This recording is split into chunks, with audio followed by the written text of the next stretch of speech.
Jamie O'Hara. Always a good listen. Great with the callers as well, so you can have your say. 03717 223344, and during the show they'll keep you in touch with the Premier League game that kicks off in just under 10 minutes. Forest taking on Manchester United at the City Ground. Jeff Peters. Well, illness robs Rasmus Højlund of the chance to build on his first Premier League goal for 7th place Manchester United. He's replaced by Anthony, who hasn't scored or assisted in his last 29 appearances. His last goal actually was here in April. It's a Nana in goal, Wan-Bissaka, Varane, Evans and Dalot, Mainu and Eriksson, Garnacho, Fernandes and Anthony with Rashford up top. Ibrahim Sangare is suspended for Forest, who sit 2 points and 2 places above the drop zone. Ryan Yates replaces him. Nicolas Dominguez comes in for Hudson-Odoi. Bolly among the subs after serving a ban. Forest with Turner in goal, Montiel, Niakate, Murillo and Aina, Yates, Danilo, Dominguez, Gibbs White, Elanga against his former club, and Chris Wood, hat-trick hero against Newcastle. Forest Man U underway at 5:30. Cheers, Jeff. Let's get the latest from Betfair, the official betting partner of TalkSport's Premier League coverage. Game day on TalkSport with Betfair. We're paying out winning bets at 90 minutes with 90-minute payout. Applies to match odds, 90 markets or markets with the 90 icon. Sportsbook exclusive. T's and C's apply. 18 plus. BeGambleAware.org. Sam Rosbottom from Betfair. Nottingham Forest taking on Manchester United. What do we think? Yeah, big game this one for both sides, isn't it, really? I mean, let's start with the home side, Nottingham Forest. Big win last time out. Away at Newcastle again, they're going to be looking to follow that one up. They're 2-1 to get the 3 points today. They have lost their last 11 in all competitions against their opponents, Manchester United, who got that huge comeback win against Villa last time out, easing the pressure on Ten Hag. They're the favourites to win this one at even money. The draw currently 2-1. I mentioned that Forest win at Newcastle. Chris Wood, hat-trick hero in that one. He's 7-1 to score first today, or 11-5 to score any time. And looking at that United side, as we've just heard, no Rasmus Højlund. He's not there through illness. However, Alejandro Garnacho, he got 2 last time out in that Villa win. For him to score again today, United to win, and for there to be over 2.5 goals in the match, he's coming out at around 11-2 when you combine all 3 selections in a bet builder. Don't forget as well, with this match, when you bet £5 on a bet builder, you can get a free bet. Full details at betfair.com. But both sides need a win. Should be a good game. Should be, Sam. Thank you very much. That's all thanks to Betfair. 18 plus. BeGambleAware.org. Game day on TalkSport with Betfair. We're paying out winning bets at 90 minutes with 90-minute payout. Applies to match odds, 90 markets or markets with the 90 icon. Sportsbook exclusive. T's and C's apply. 18 plus. BeGambleAware.org. Late result in the National League North. It did finish Darlington 0, Scarborough Athletic 1. John Greening's side pick up the points. Mickey Gray, final one from you at the Etihad. Manchester City. Do you think they're going to win the title? Well, Adrian, I think Pep Guardiola just likes to break every record. Nobody's done it 4 times in a row. They'll certainly be going for it. And as people, I'm not the first person to say this, but if you beat City, you win the league. It's as simple as that. And Liverpool have run them close. I think this season they look very good. I'm not sure about Arsenal. I think they might tail off, but yeah, it's going to be hard to look away from City. Mickey, thank you very much. Perry Groves is alongside me here at Villa Park, where they're mowing the pitch. I would talk to you about Villa Burnley, but we just had Gabby Agbonlahor about that. So what I'm going to talk to you about is an incredible goal we've just witnessed. We've watched footage of it. In the Scottish Championship, Wraith Rovers, top of the table, were held 2-2 at home by Arbroath. They were 2-0 up. Arbroath's only sub was a sub-keeper. They had to bring him on up front, Ali Adams. He scored a banger from 35 yards. There's details of it on the TalkSport website. It's a screamer of a goal from a young goalkeeper who was on the subs bench, who's gone up front. Incredible stuff. Charlie Adams. So much Charlie Adams aid. I know he's right-footed, but you said normally goalkeepers go on and be a nuisance up front, and as the ball's dropped, obviously on the 4G pitch, and it's just bounced up, and he swiveled and smashed the volley from 35 yards, arrowed into the top of the net. We were talking earlier as well about Stuart Pearce. He sent David James on once, didn't he, to run around and just be a nuisance. Yeah. The difference was he also had John Macken on the bench as well. It wasn't. Would be very happy with John Macken, and I don't think David James touched the ball, did he? I think he won a penalty, but they missed it. Perry, thank you very much. Great company, and what a great game we've witnessed here today. Later on, Rory Jennings in for Mark Goldbridge at 7:30 tonight on TalkSport. Before that, it's Gabby Agbonlahor and Jamie O'Hara on the game day phone in 03717 223344. Game Day Live on TalkSport with Now. Stream all the Sky Sports action like Nottingham Forest versus Manchester United live today for $11.99, no contract. Search Now Sports, 18 plus, screen via internet, terms apply. We all fantasize about our perfect home. Watching the big game, cozied up in the snug. Another 7-0 win! Balmy summer nights with the kids playing on the lawn. We're playing real-life football! But come on, this isn't real. Listen, if you're serious about making your fantasy a reality, find out what your home is worth instantly with a free online valuation estimate. Get real about moving.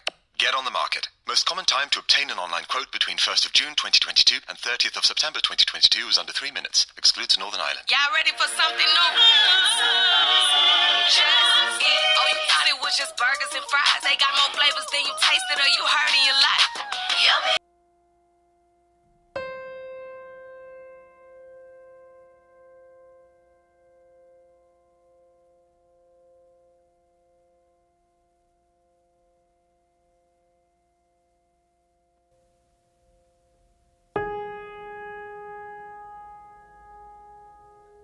Get set for the year ahead with a Screwfix winter sale.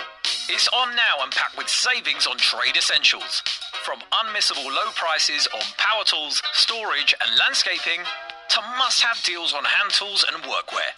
It's all in the Screwfix winter sale. Shop now, on the app, at screwfix.com or in-store. Don't miss out. End 7th of January. Screwfix, the choice of champions. While stocks last, visit screwfix.com for delivery charges and restrictions. From unpunished tackles to dodgy penalties, the VAR debates rage on. Be in the know with the ultimate football coverage from the Sun's free pull-out goals. With the best writers pitchside for in-depth match reports, it's all about goals. And with unrivaled news from the Premier League to League Two, it has to be goals. Stay up to date on all the latest football action. Get your free copy of Goals every Saturday, Sunday and Monday only in the Sun. Paddington is back in McDonald's Happy Meal. Join him in discovering all the fun of the festive season, like ice skating, pulling crackers, singing songs, and even playing games. But the best thing is, everyone can enjoy the magic with Paddington and Happy Meal. Have a very berry Christmas with Paddington. Some fun, some food, it's all inside this Happy Meal. Until 3rd of January from 11 a.m. Includes one pre-selected book or toy while stocks last. See mcdonalds.co.uk/Happy Meal for detail. There will be 14 minutes of extra time. With Betfair's 90-minute payout, you don't have to wait for the final whistle to celebrate. Because your winning bet will be paid out in full at 90 minutes. Betfair. Applies to match odds 90 market or markets with a 90 icon. Sportsbook exclusive. Terms and conditions apply. 18 plus. BeGambleAware.org. Game Day Live on TalkSport with Enterprise Rent-A-Car. Rent from the best lineup in the UK. Enterprise has 450 branches with all the vehicles your business needs. TalkSport is bringing in the new year with a triple hit of live football. Oh, that's breathtaking! At 12:30, Sunderland versus Preston in the Championship live on TalkSport. Then at 5:15, Sheffield Wednesday versus Hull on TalkSport 2. Unbelievable! And for the hat-trick, Liverpool versus Newcastle in the Premier League. Kick-off at 8 p.m. on TalkSport. Oh, he's just slammed it home! New Year's Day On TalkSport and TalkSport 2. White-hot football debates. Game Day. On DAB, online, and on your smart speaker. The Game Day phone-in. On TalkSport. Yeah, good evening and welcome to the Game Day phone-in on TalkSport. It's me, Jamie Hart, and alongside me is Aston Villa's all-time Premier League goal scorer, it's Gabby Agbonlo. He's in a very chirpy mood, that's for sure. Gabby, give us your 3 hot takes. Number 1, Aston Villa, joint top of the table. Here we go. Joint top of the Premier League table. Come on. Number 2, Everton, smashed by Wolverhampton Wanderers. Manchester City, comfortable win. Kevin De Bruyne waiting on the bench. Brentford, 5 defeats in a row, 1 win in 8. Is that what it is? And Chelsea, hang on against Luton to take all 3 points. Yeah, get your calls in. The number to dial is 03 717 22 33 44. We'll keep you right up to date with the game at the City Ground as well as Nottingham Forest host Manchester United. That number again though, 03 717 22 33 44. Alright, Gabby! You alright, mate? I ain't seen you for ages. I know, mate. You've been hiding. I know, I've been hiding, mate. You've been hiding. We lost to Manchester United, so I took a few days off, as you do. So I only come to work when we're winning, Jamie. So I knew we'd win today, so I come to work. But honestly, mate, why are you lying? You were sat in there going, oh, this high line, this, that. You get a penalty, slagging off Emery, giving it the big one, saying this is not good enough. Next minute, 3-2. Oh, we're top of the league. He's bouncing around the office. You know what, though, mate? Before these last set of games of the year started, I said to myself, if you're a manager, fan, player, the last game of 2023, you want it to be a positive one. There's no Premier League game now for 2 weeks because of the FA Cup. Yeah. So it's so important, this last game, Spurs tomorrow against Bournemouth, I think it is. You want a positive result. So for me, Aston Villa winning today, didn't care how they won. Probably the way they played today, did they deserve to win? Questionable. But getting them 3 points, Jamie, joint top with Liverpool on 42 points. It's a great day for Aston Villa fans. Unbelievable. Fair play to Unai Emery. He deserves everything he's getting at the moment. Applauded because that is an unbelievable finish to 2023 for Aston Villa. I mean, where did you start in January? What was you bottom? Oh, no, we was like bottom 5, bottom 600%. But no other team, I keep saying it every week, no other team Manchester City have had more points than us in the Premier League in 2023. So as much as like Villa fans are getting a bit frustrated with his high line, it's hard to watch sometimes, but we've all got the trust in Unai Emery. He knows what he's doing. He had faith today with the way he's playing, and we got the result. So happy time to Aston Villa. Happy New Year for Aston Villa fans, JB. So chirpy, mate. So chirpy. Let's go to a Villa fan. Luke's phoned us up, right, Luke? Good evening, Luke. Right, lads. How are you doing? Right, mate. Buzzing, mate. Jamie's buzzing for us. Mate, we've got a top show, guys. I've never rang you before, but on the way home, my boy, and I swear, man, it's nice having a bit of fan on the radio to represent us, man. We need more. Luke, we need more, don't need any more than one Gabby Agbonlo. Let me tell you, Luke. That's all we need. Yeah. Luke, we need more, mate. Was you at the game, Luke? Yes, mate. Yeah, I'm watching the game here with Jamie, and every second I'm like, this high line, it's costing us, isn't it, mate? And it is quite tough to watch, especially sometimes. Boys, we've got long day in place for Torres majority of the game again. You can see he's a bit sketchy. He doesn't do the same. Just spray the back.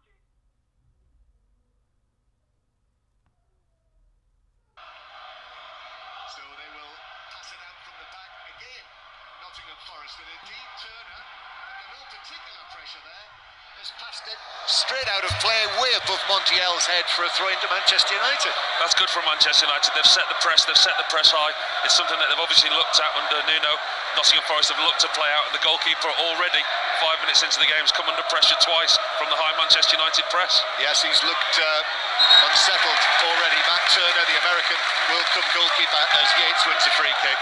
So I've run you through the Nottingham Forest team. Obviously Anthony Elanga, who's just down in front of us here, playing on the right-hand side against his former club, the Swedish international.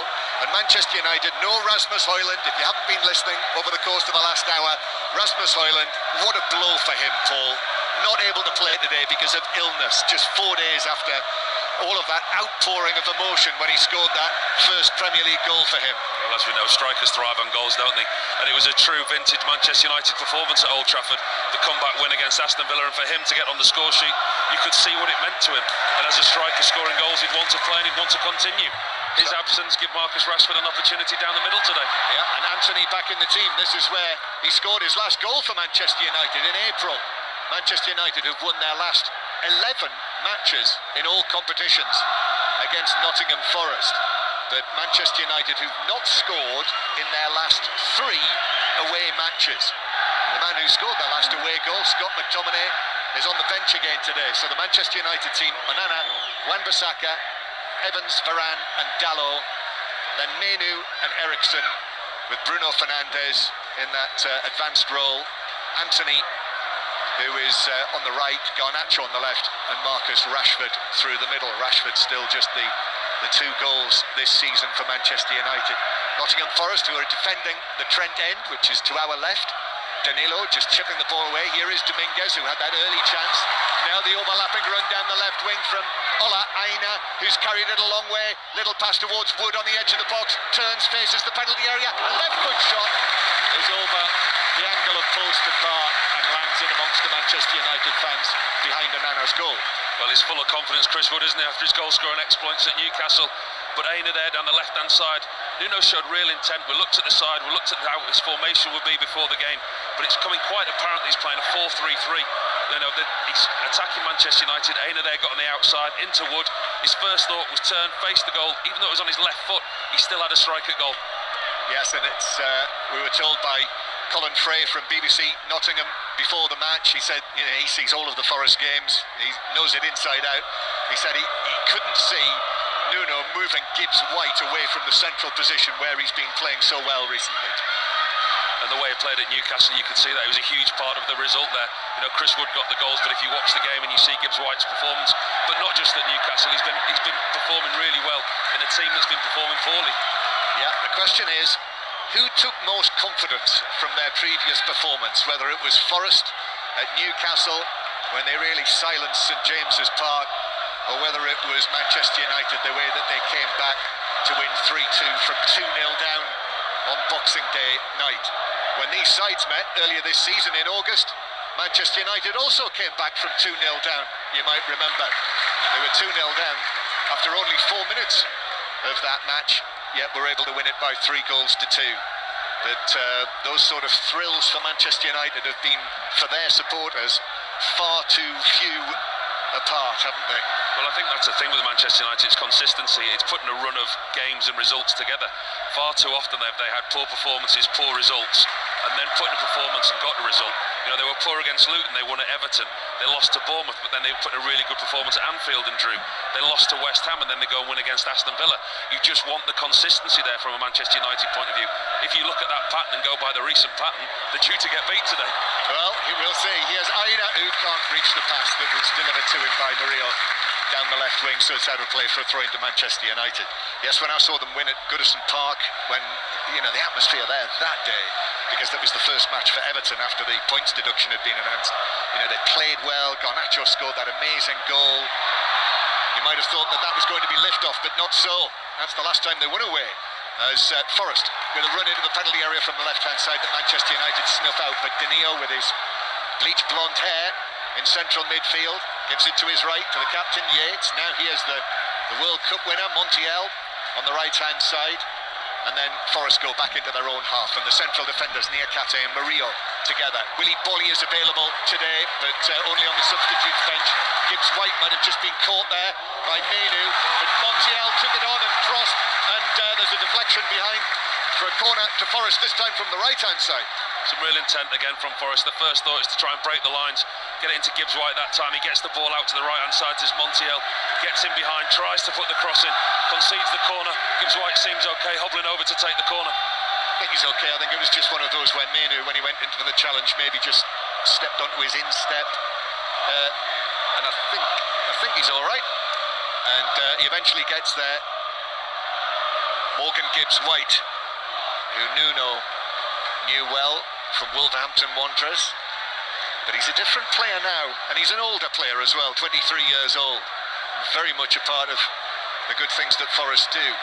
So it's a corner, Gibbs White, little steps, then a deep delivery towards the back post, which is headed away by Manchester United. Murillo hooks it back into the United box, that's cleared away by Menu, then the ball's played over the top, but bounces through harmlessly for Manchester United for a goal kick to Erik ten Hag's side.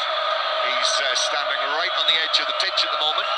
I was having a look beforehand, Paul, to see if Sir Dave Brailsford was here in the crowd again, but I have to say I cannot recognise him from this distance, from behind yet, and I haven't seen any pictures on the screens of him being here, but they'll be keeping close tabs on what goes on, obviously.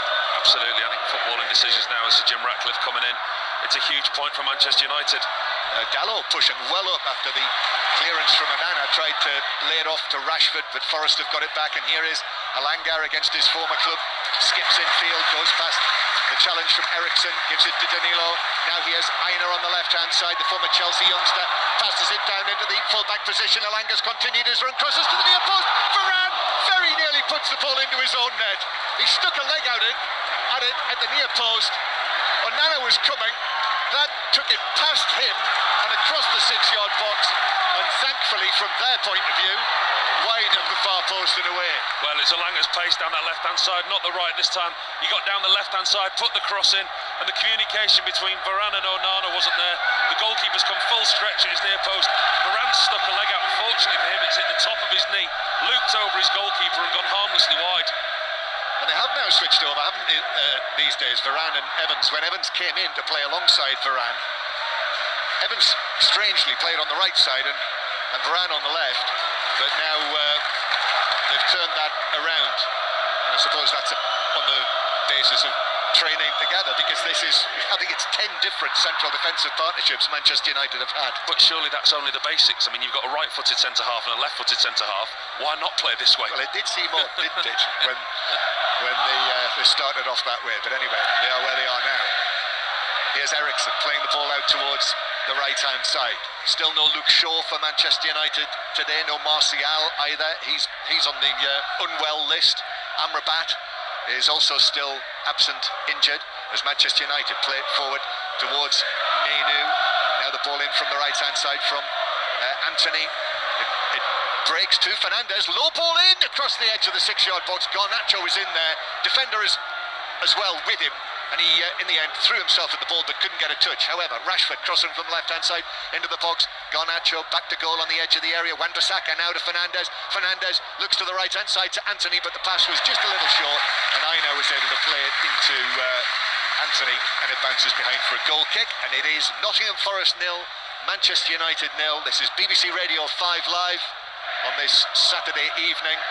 All of these Saturday Premier League 5:30 kickoffs are live on 5 Live throughout the course of the season, next season as well.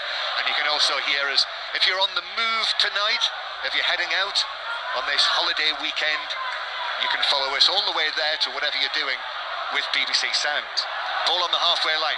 Wood heads it forward, but that will just bounce out of play for a throw into Manchester United. How's your dad getting on with BBC Sounds? Paul, I was going to ask you that, since you introduced him to it. Yeah, he's now watching the television and listening to me, so I'm not so sure whether it's a good thing or a bad thing, but we've definitely changed his life, John. So have you shown him how to sync it all up as well? Oh no, mate, that's even beyond me.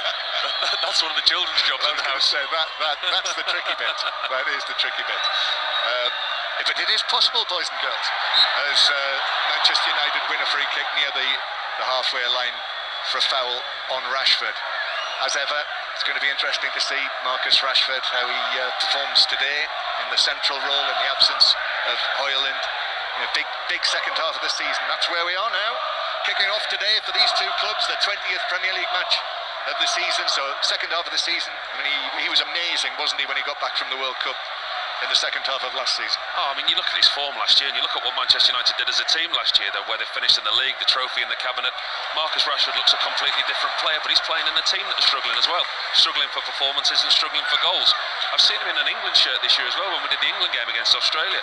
I thought he looked back to his best then, and I thought, go on, kick on from there, but he just hasn't. Yeah, sort of super goal against Italy in the qualifier at Wembley, which was very much created by Jude Bellingham. Here is Dalot with it on the left-hand side for Manchester United in the continued absence of Luke Shaw. Ball played across the penalty area, frustrating for Shaw, having just come back now, ruled out with another muscle injury. Here's Anthony on the right-hand side. Anthony plays it infield towards Menu, comes back to Anthony. Anthony now looks for a 1-2 with Fernandes, but he was followed all the way there by Aina, and in comes the challenge centre field by Wood, actually, but it's Manchester United with it on the right-hand side. Anthony, Aina went to ground, had to put in that tackle. He did get the ball, and then it bounces for Aina off Fernandes, who's able to sweep it out for a throw-in to Manchester United on the far side near the corner flag. Started really lively, Bruno Fernandes, hasn't he? I mean, we always see the application from him, but he started the press with Rashford up there. If Rashford starts the press, Fernandes is in and around him. All the good things that Manchester United have done at the moment, he's been at the heart of. Yes, we almost always see the application from him. He has had the odd moment, but generally, when he plays well, Manchester United play well. Nottingham Forest 0, Manchester United 0. If you have been out and about and you've missed what's been going on, we'll round it all up for you at half time. With some exciting matches today, not least our commentary match with Dean Smith alongside Ian Dennis. Aston Villa winning to go up to second in the Premier League again. Here's Garnacho for Manchester United, corner of the box, but tried to run his foot over the ball and it just got away from him. And Niakate was able to clear. Here's Gibbs-White now, still inside his own half. Gives it to Dominguez on the left-hand side, and the Argentine takes it on, gives it back to Gibbs-White, who's peeled out towards the left-hand side. But the momentum of the attack has slowed, and those green and white Manchester United shirts are back in position. So Forest have to go back into the centre circle and start again, which they do with the number 40, the 21-year-old Brazilian Murillo.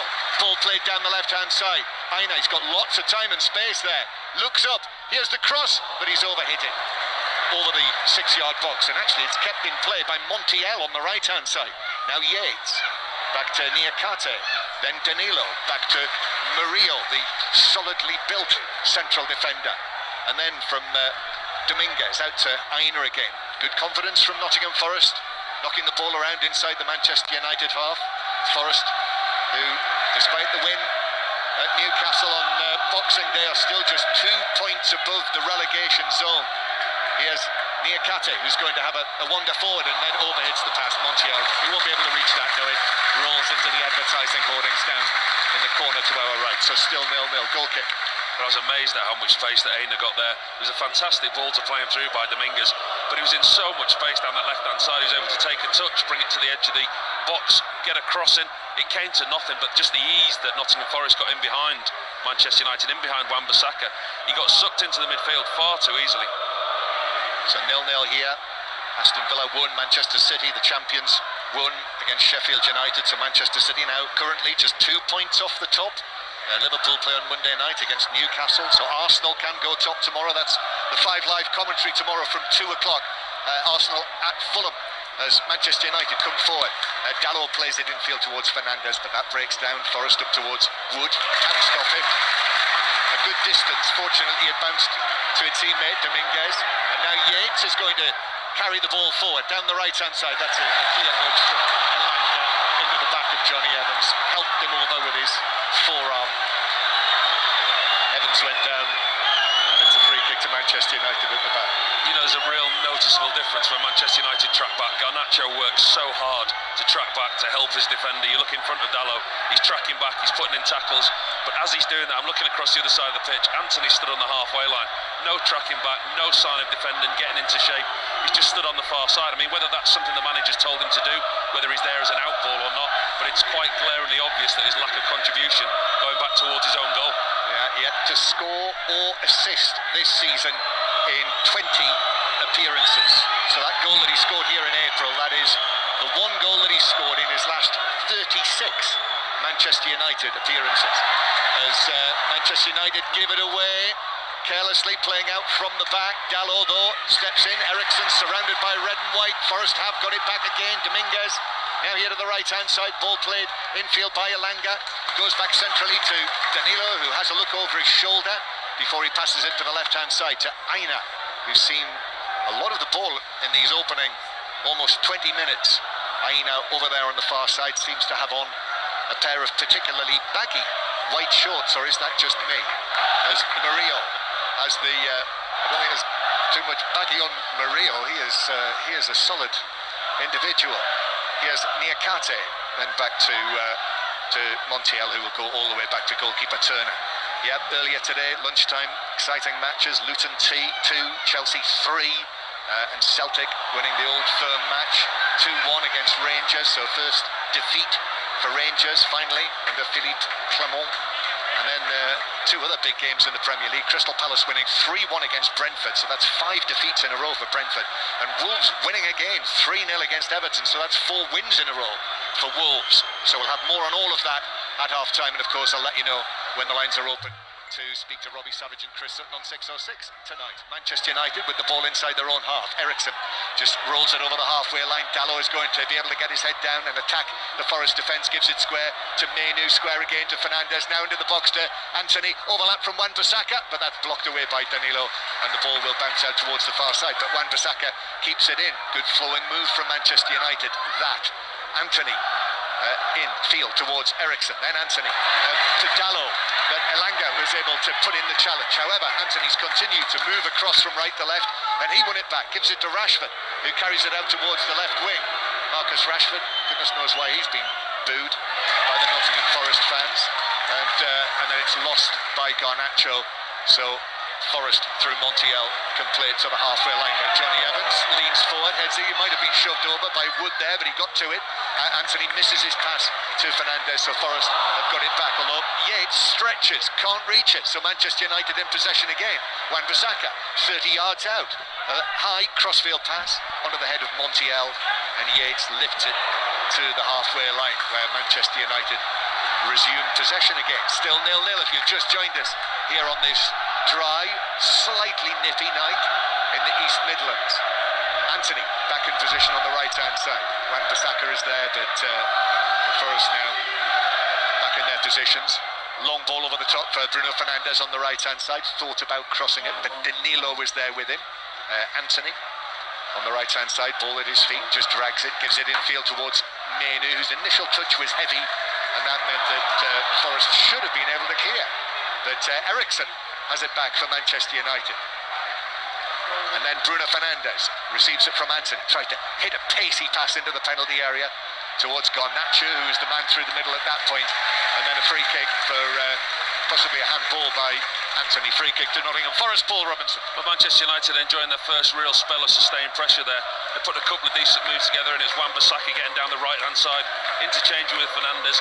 But the impressive thing from Manchester United there, they ring-fenced Nottingham Forest. So when they did lose possession, they quickly won it back. That's the first time in the game that they've done that.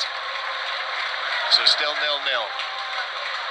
Last time that Nottingham Forest got anything from Manchester United was back in 1995 in a 1-1 draw here in the Premier League, when Eric Cantona scored from the penalty spot, which gives you a very clear idea of how long ago it was. But of course Nottingham Forest spent so much of that time down in the lower divisions. This is their second season back in the Premier League, and already really have to say it, battling for survival. That's what Nuno is expected to do after the departure of Steve Cooper.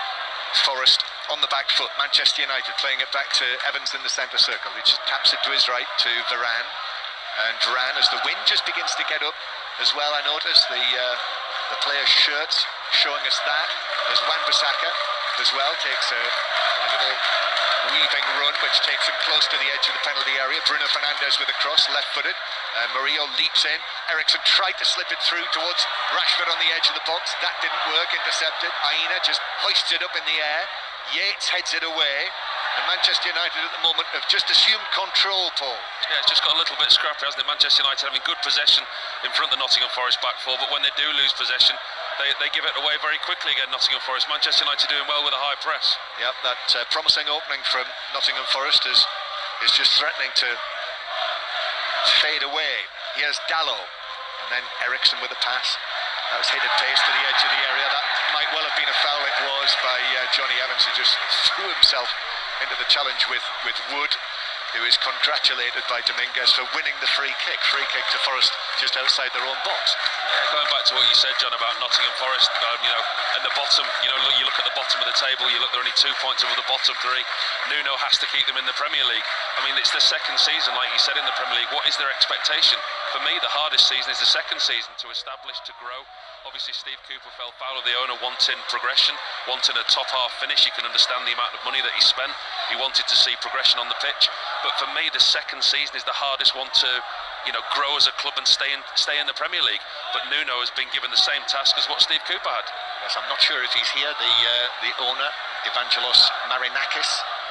We were down before the game, and about 15 yards down in front of us, there are some very comfortable looking red Nottingham Forest seats. They've got a massive television screen in front of them as well, as Johnny Evans' clearance is charged down by Elanga, and the two of them racing for the ball. Johnny Evans, no alternative there but to put it out for a corner under pressure from Elanga. So a corner to Forest, won by Elanga. Does well, Elanga. It's his pace that gets him into a position. Johnny Evans has got no option, running towards his own goal. He knows that Elanga's behind him. There's nothing else he can do. He tries to clear it against him. So it is a corner. Gibbs White to take this from the right-hand side. Still 0-0.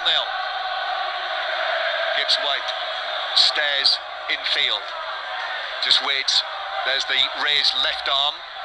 Here he comes with the delivery of the corner for Nottingham Forest, which is actually glanced off the head of Murillo, which takes it wide of the penalty area, but Dominguez lifts it back in. That's headed down and away by Varane. Then the shot from the edge of the area from Danilo. That's blocked. A number of bodies in there inside the penalty area. Niakate with the cross. That will bounce out of play next to the corner flag. Sort of turned at right angles next to the corner flag itself, but beyond the corner flag. It is a throw in. It's a sort of turn that you might have seen one or two summers over the road at Trent Bridge. Turned square. I tell you what, Onana will be absolutely delighted that hit from Danilo was blocked in front of him, because Danilo hit that as it was rising on the half volley. That was travelling. Long throw into the Manchester United penalty area, away by Menu. Shot from Dominguez, that was blocked as well inside the penalty area. Yeah, the effort from Danilo was on target, wasn't it? Here's a cross from the left-hand side into the Manchester United box, but Menu, the teenager, is able to head it away. Danilo, though, Nottingham Forest have recovered from that spell of Manchester United pressure. Gibbs White into the penalty area, but beyond Dominguez, who looked as though he was in two minds about what to do with that, and before he had decided, it had speared past him and over him and through for a goal kick. He's unlucky there, Morgan Gibbs White, because he's looked up at Dominguez, who just pulled off the back of Wan-Bissaka.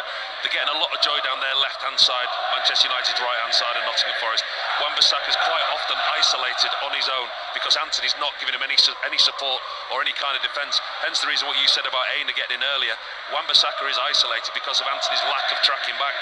And lo and behold, the screens above our heads here have indeed picked out Sir Dave Brailsford, who's sitting down in the director's box in front of us, and sitting next to Sir Alex Ferguson in a flat cap, a baggy flat cap. So I think we can possibly take that as a seal of approval from Sir Alex. Long pass from centre field from Varane. Garnacho gets it down inside the penalty area, but it bounces away from him, and Forest will bring it away from the back with Montiel, who passes it at pace. Well controlled by Gibbs White, who turns full circle there, away from Anthony, and Forest have got it back inside their own half. Yeah, I thought it was an inevitability, really, that Sir Dave Brailsford would be here again. Seemingly, Sir Jim Ratcliffe has said that he won't be coming to watch Manchester United until the purchase of the shareholding is approved, which is expected over the course of the early weeks of 2024. And I think the structure in the boardroom is very important, isn't it? I mean, we see temporary CEOs, temporary sporting directors, football directors. I think the structure at the club has to be put in place before any big decisions can be made on the playing side of things, whether that be players or managers. I think Manchester United have been through a bit of hurt recently, and I think they've got to go through a bit more hurt to get to where they want to get to. Forest clearing from the edge of the 6-yard box with Turner.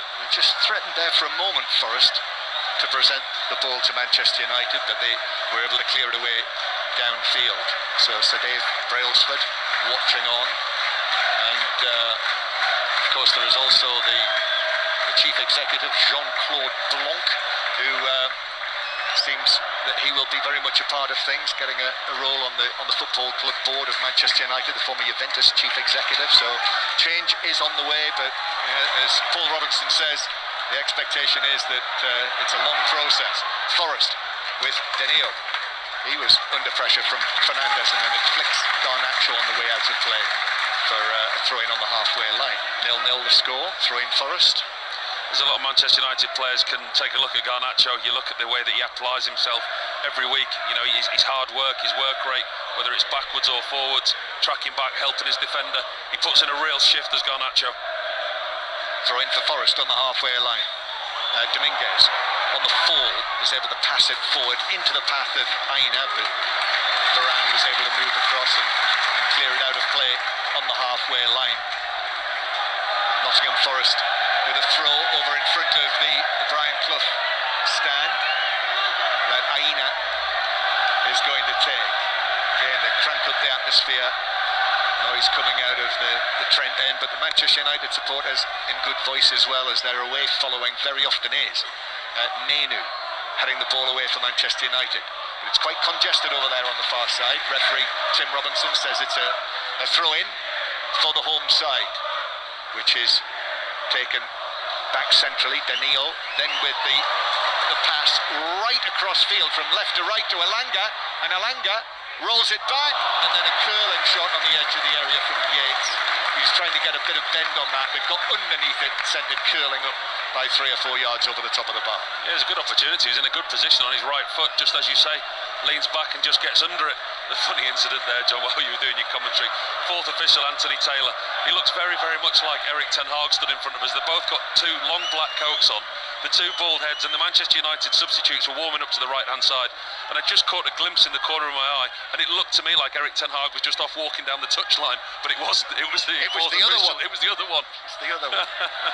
Easily for the right. Well, let's bear that in mind as Anthony Taylor actually gets a touch of the ball. It is him, isn't it? Yes.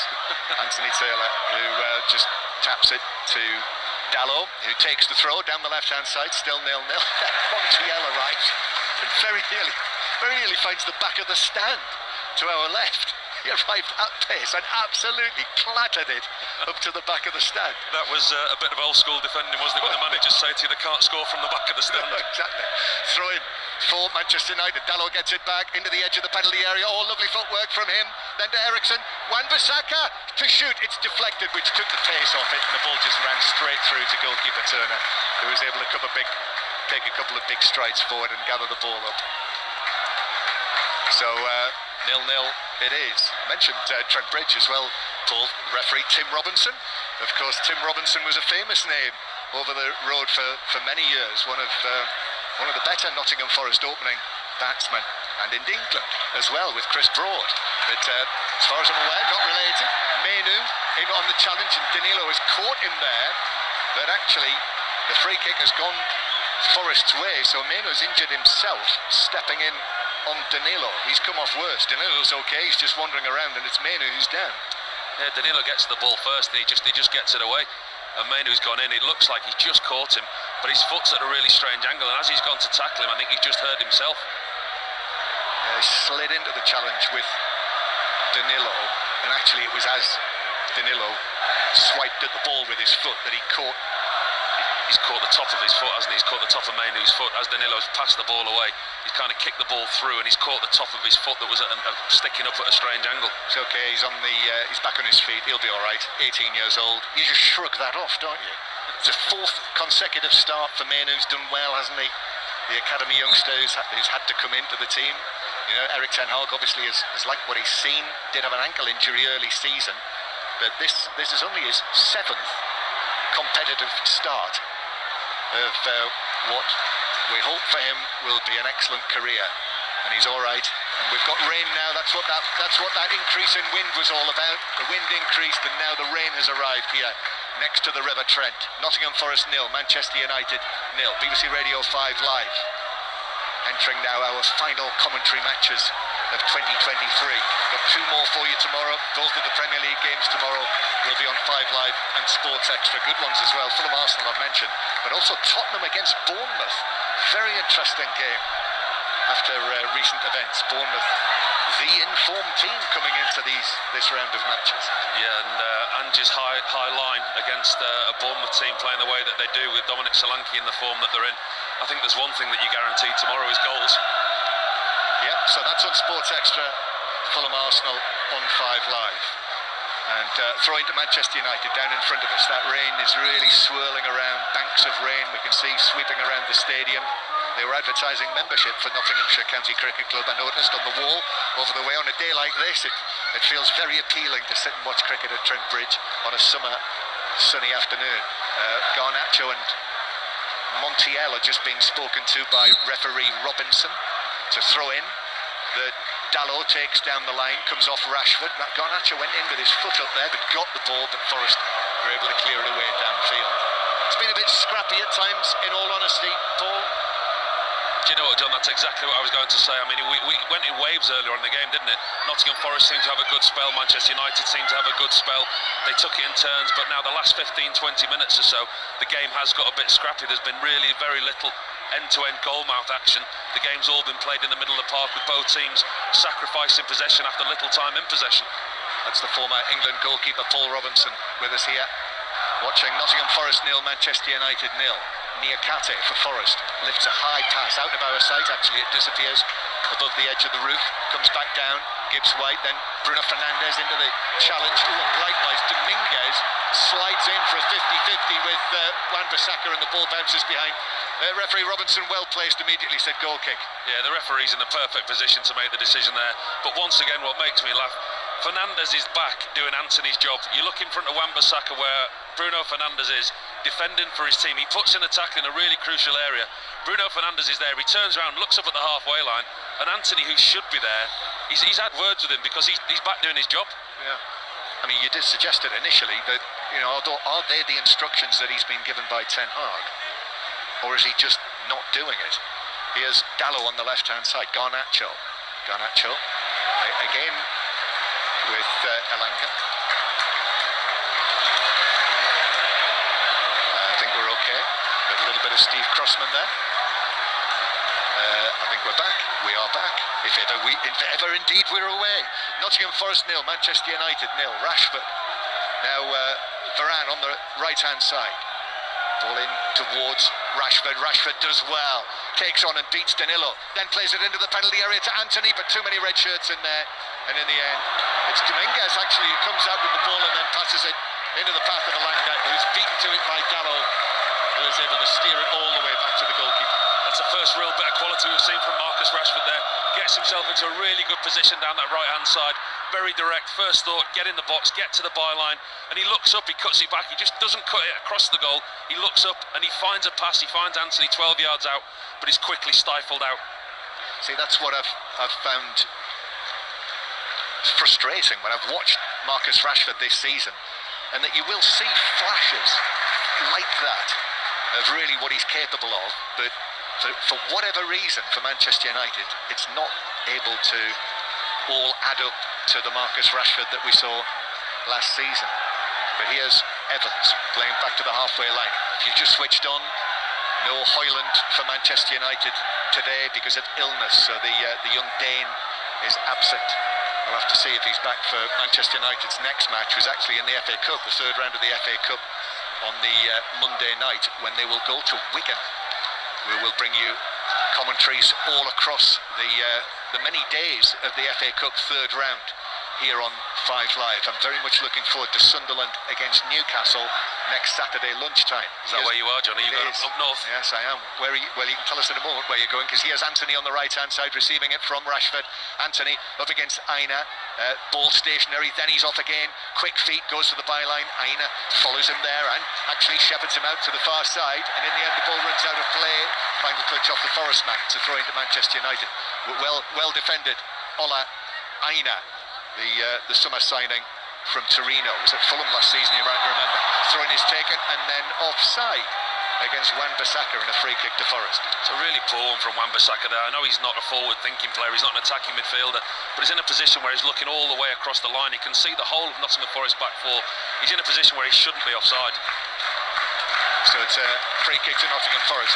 What are your plans third round weekend, do you know? I have a mouth-watering banana skin potential tie, Peterborough United versus Leeds United. Of course you do. Very much looking forward to it. Of course you do. That's one of our commentaries. So that's on... When is that? Is that Friday night? I don't know what day it is. What day is it today?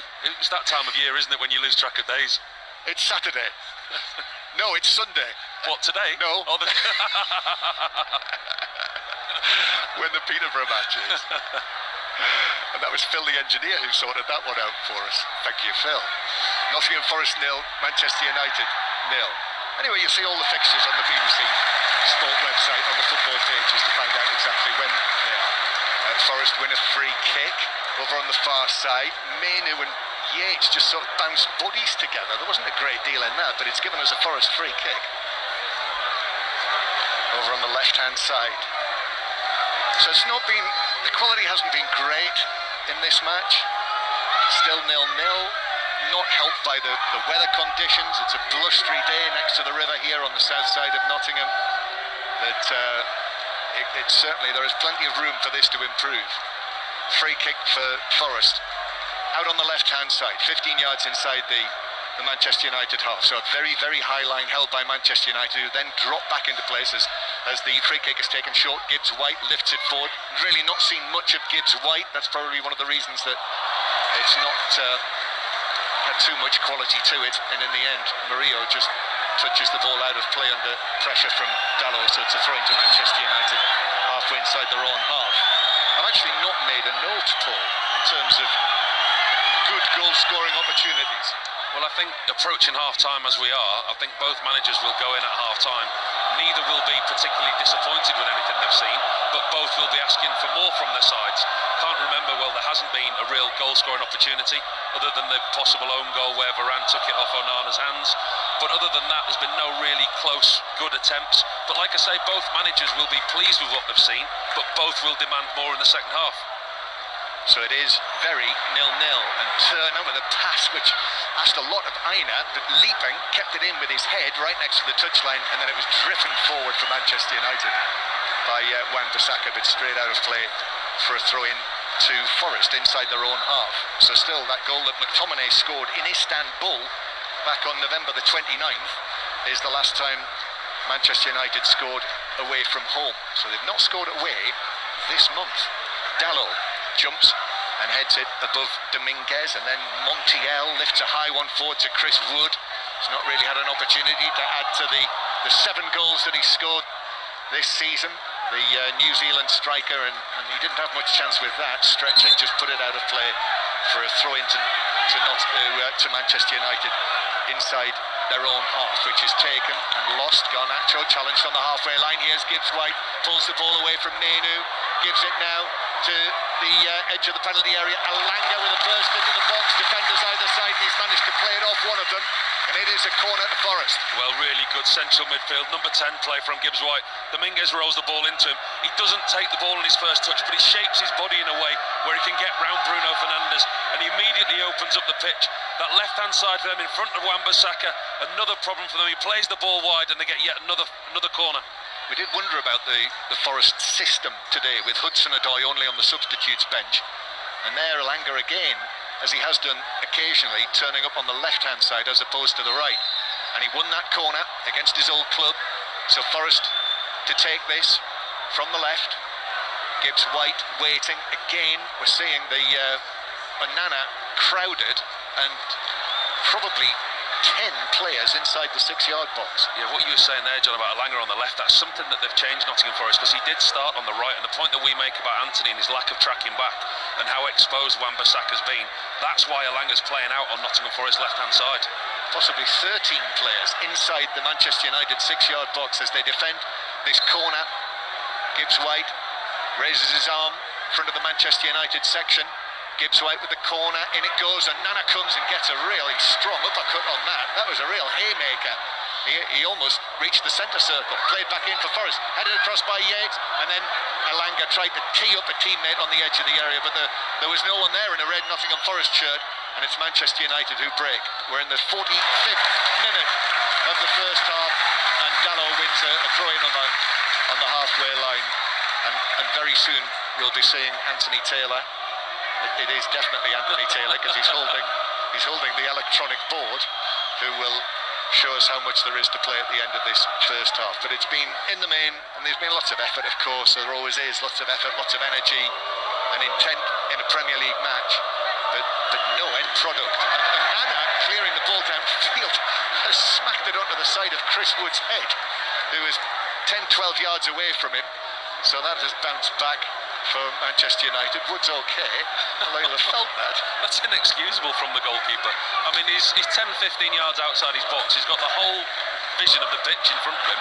Chris Wood's not even closing him down. He's 10 yards away from him, and he's hit the ball at Chris Wood at some pace. I think it might have hit him, on the cheek. Because did you hear it? You could actually hear it go splash. Well, that's 2 things in the space of 30 seconds that Onana's done, the punch and then that kick. Yep. Here is Garnacho down the right-hand side, plays a low ball into the box, but Murillo comfortably gets that away up towards Gibbs White.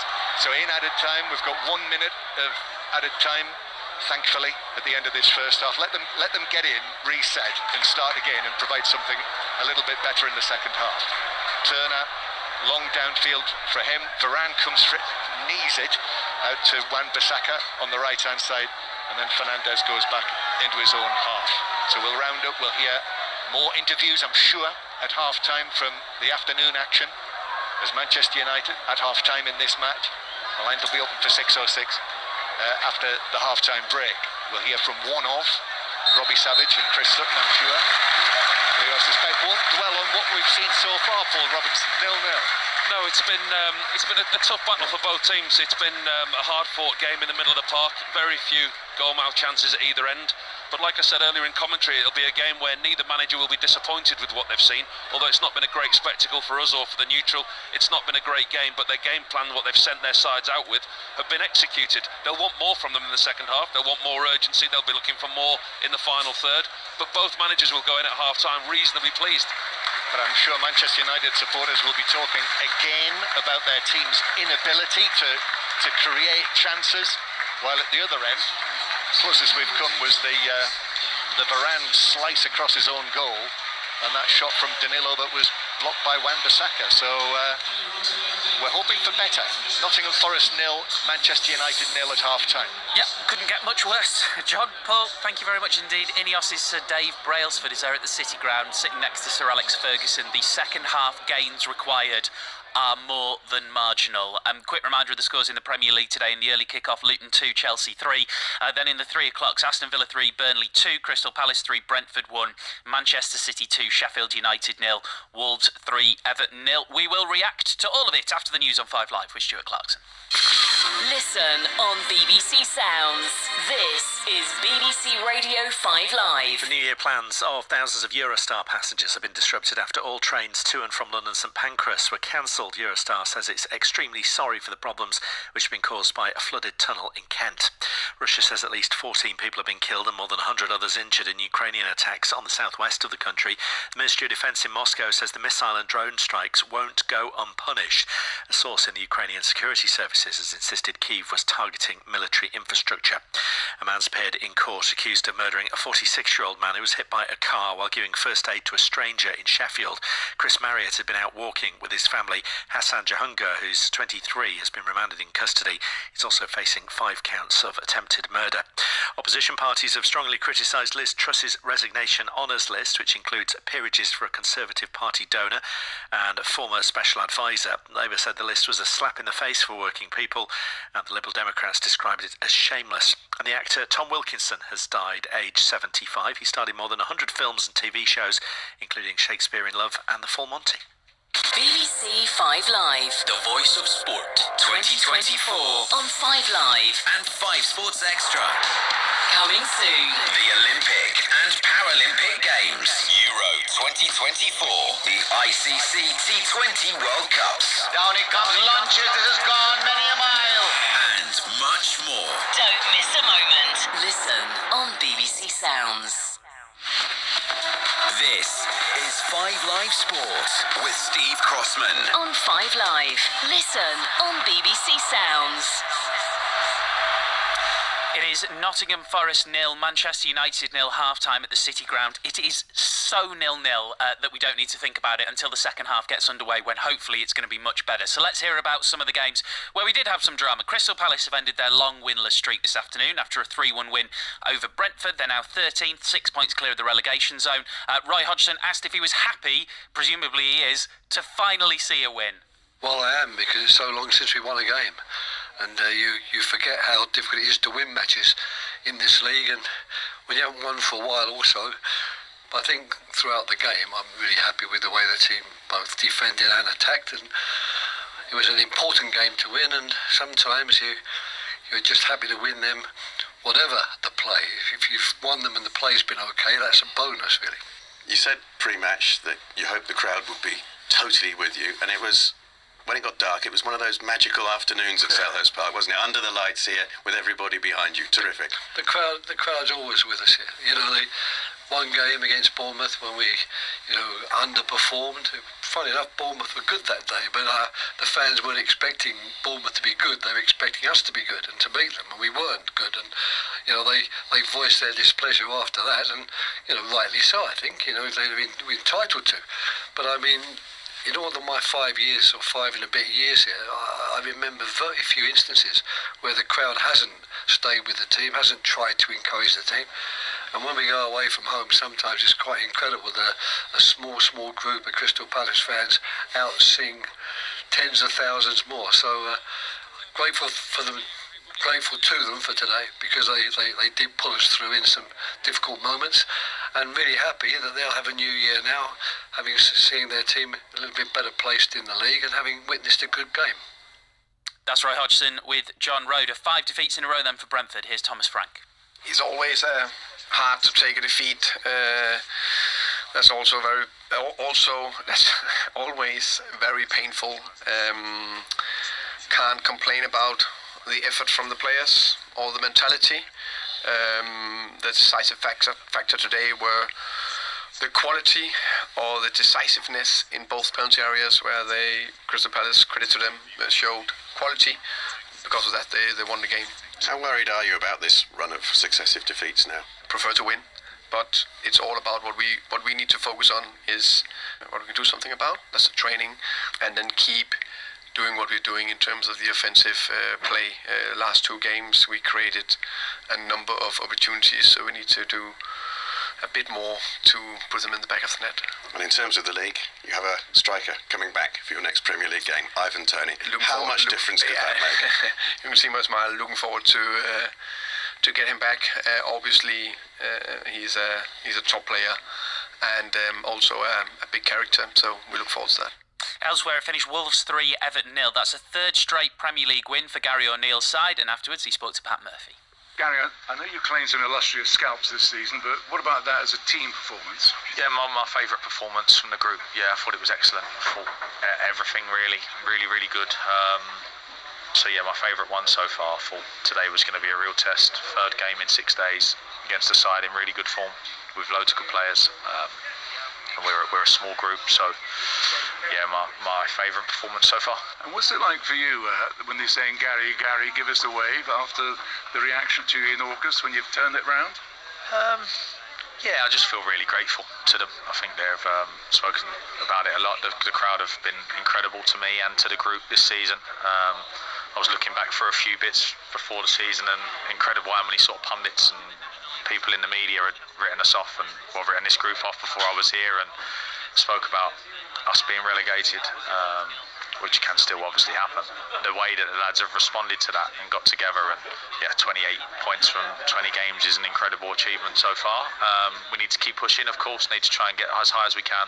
But yeah, the crowd deserve this. They deserve the amount of effort. It means a lot to put on the gold jersey of Wolves, and it should do. And the players that get to wear it have earned it. That's how we work. You have to earn the right to put it on at the weekend. And the first thing we spoke about when we came in after the game was Mario. He's a huge part of what we do here on the pitch, at the training ground. There's no way we'd be anywhere near 28 points without him.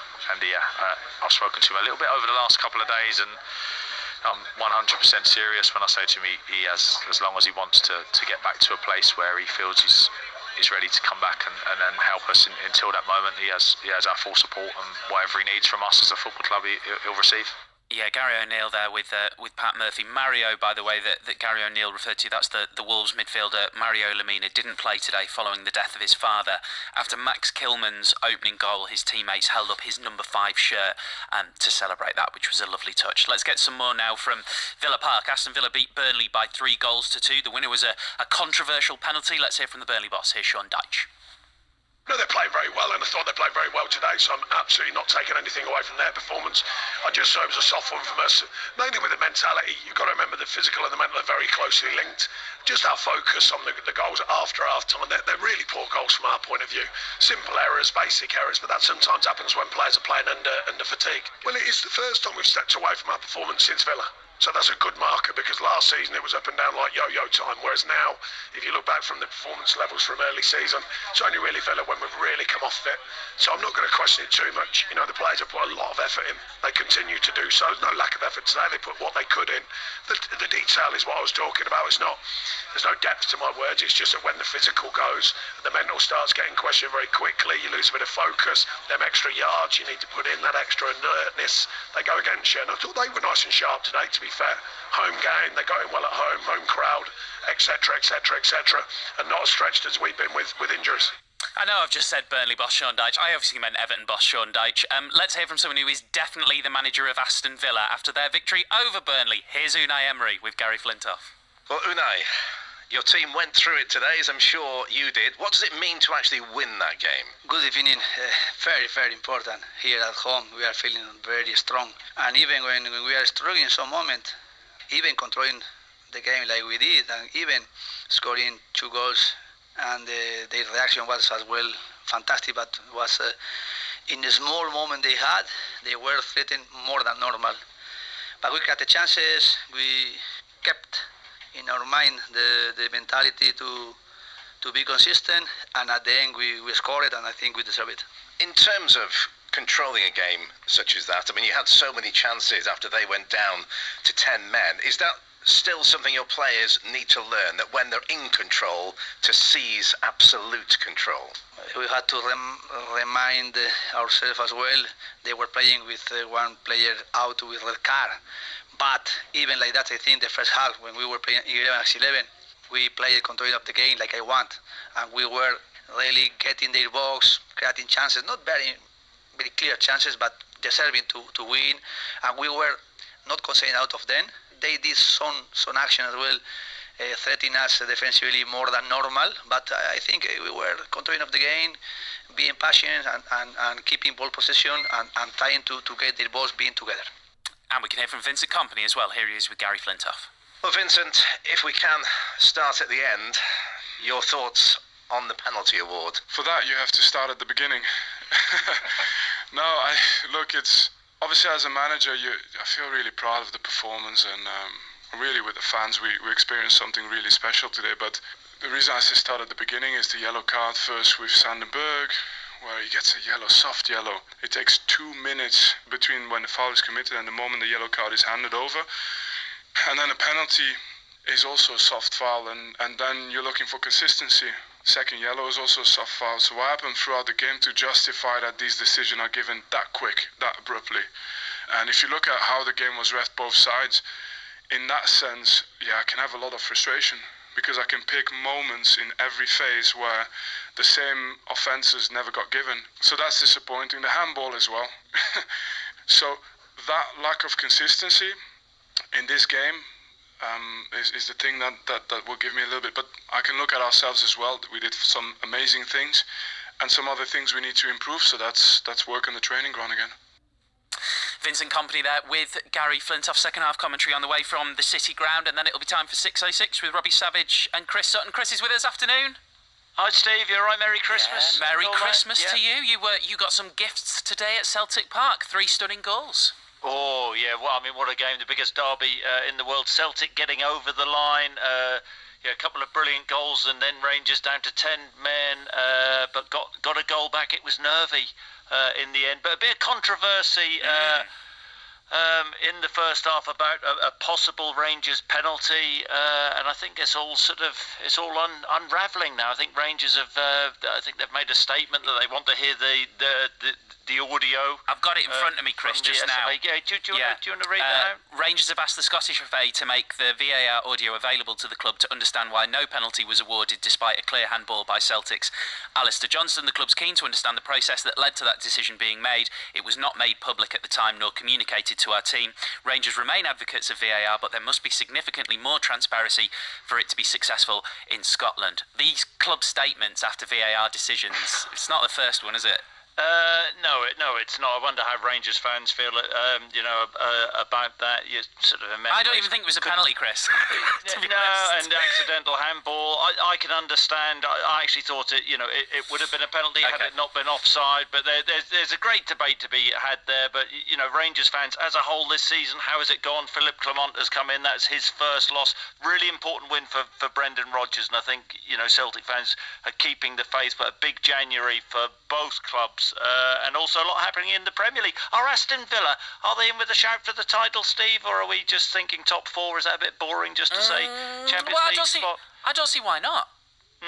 No, I don't, and that's the point. What a strange season we're having, sort of at the top, everybody beating everybody else. But I think Villa have got an outside chance. There you go. But I think Manchester City have won Christmas, haven't they? I think so, yeah. A lot of it without kicking a ball in the Premier League as well. It's gone very well for them. World champions. Does anybody care? No. Thanks, Chris. 08085 909 693. Lines open for 606. Manchester United are making at least one change. Second half commentary then from the City ground with Paul Robinson and John Murray. Thank you, Steve. Yes, and as Paul Robinson said to me, Manchester United 0-0 at half-time are bringing on their top scorer, their joint top scorer this season, Scott McTominay, and he's coming on for Kobbie Mainoo. The 18-year-old did get a knock, didn't he, in the first half, at least on one occasion. So Mainoo off, McTominay on. Yeah, he got a knock in the first half, but I, like you, was very surprised that McTominay didn't start the game. I think he'll give them that little bit of attacking impetus that they didn't have in the first half, because as you said, 6 goals is Manchester United's leading scorer this season. Yep, and Manchester United created next to nothing in the first half. So McTominay on for Manchester United, Forest as they were, Turner in goal, Montiel, Niakate, Murillo and Aina as Bruno Fernandes gets the second half underway, playing the ball back into his own half, with Yates, Danilo and Dominguez in midfield, Dominguez on the left-hand side. Sounds like a tuba being played somewhere. I think it's somebody's door or a chair, but you might not even have heard it. And then Elanga, Gibbs White and Chris Wood. So for the most part, Dominguez was kind of playing towards the left-hand side, Elanga on the right, Gibbs White centrally, but it was quite fluid. So that was Forest. Manchester United with Onana in goal, Wan-Bissaka, Varane, Evans and Dalot. Now McTominay substitute and Eriksen, Bruno Fernandes, Anthony Garnacho and Rashford. So second half, Nottingham Forest are attacking towards the Trent end as they like to do. To our left, that two-tier stand, absolutely packed like the rest of the City ground. Manchester United supporters here in great numbers as well for this match on this New Year weekend. And Dominguez passing the ball back in his red shirt with a white trim, back to goalkeeper Turner, all in blue, who clears it over the halfway line where it'll bounce out of play for a throw into Manchester United. Well, interesting one from Manchester United. They brought McTominay on, they made the substitution, but from Nottingham Forest point of view, Elanga, who had so much joy down their left-hand side, Manchester United's right against Wan-Bissaka, he started the second half of Forest on the right-hand side up against Dalot. And you noticed, you spotted Elanga before the second half had begun. He'd come out onto the pitch on his own before everyone else and was having a chat with the Manchester United substitutes, his old teammates. Hannibal Menchbury, I saw him talking to him. It was the timing that he was out. I tell you, if he was one of my teammates, John, I'd have had something to say to him.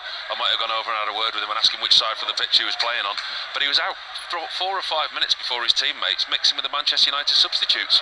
Yes, but I think that comes out of the wave now in the tunnel before the match when you see the players pictured. Very often you see them laughing and joking, don't you, with the opposition, as Manchester United come forward through the middle with Eriksen, but a challenge came in on him just at the point he was looking to pass the ball forward, and that meant that he was unable to find a teammate in the green and white stripes. But Forest have given it away. Eriksen back to Rashford, a back heel from Rashford is overhit from the edge of the D, and effectively it was like a back pass to Turner. Well, that just sums this game up at the moment. It just lacks a real bit of quality. Well, you think it's going to kick into life, and then there's just a little bit of decision, the final pass, the last little piece of the jigsaw. There's no quality. Oh, it's been given away. And Montiel with the cross for Forest, but right onto the instep of Varane, who was able to volley it back out towards the far side. But a powerful run by Montiel to bring a bit of something for Forest. Here's Dominguez down the left. Aina is nudged into by Anthony, who is back there defending in his own right back area, Paul, and he has won a free kick. Well, that answers our question in the first half. The manager clearly didn't tell him to stand on the halfway line and not track back, because as soon as Nottingham Forest have had an attack down their left-hand side, we see Anthony back in his final third, tracking his runner, defending what he should have been doing in the first half. Yep, and he won the free kick. So Nottingham Forest 0, Manchester United 0. Lines open, as we heard from Chris Sutton at half-time, to call and speak to them. Why not on this last Saturday night of 2023? So 08085 909 693, or you can get in touch 85058 or hashtag BBC 606. So 606 on tonight at the usual time. Tomorrow it'll be a little bit earlier, between 5 and 7 after the 2 o'clock kickoffs. Just the two matches in the Premier League tomorrow.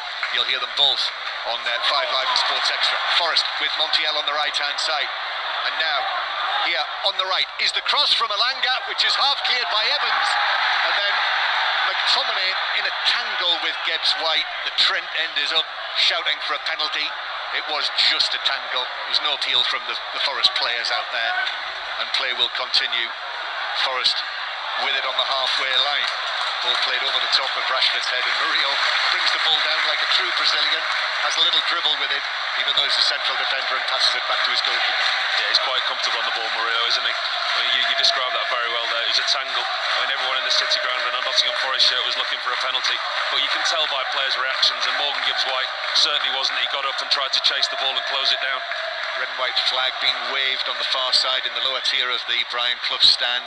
The whole ground again trying to crank up the noise, and an inspiring Forest who've lost their last 4 matches here.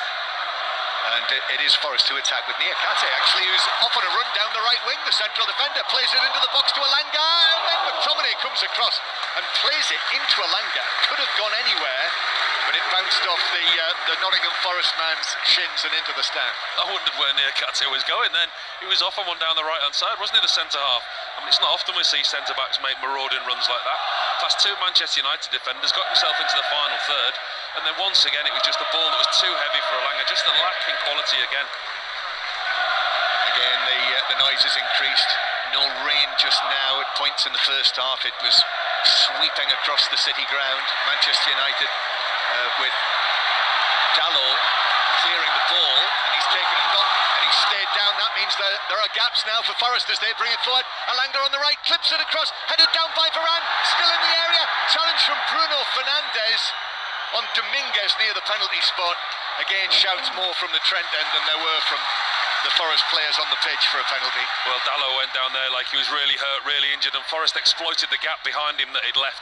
And he's up now and he's back in position. It'd be very interesting to see what his manager and teammates would have had to say to him should Forest have got anything from that situation. Nottingham Forest getting a little bit of momentum going here. It's still 0-0 if you just joined us on 5 Live from the BBC. McTominay passing the ball towards the halfway line, but only to Yates, the Forest captain. They will pass it back to his goalkeeper Turner. So there's no Højlund tonight.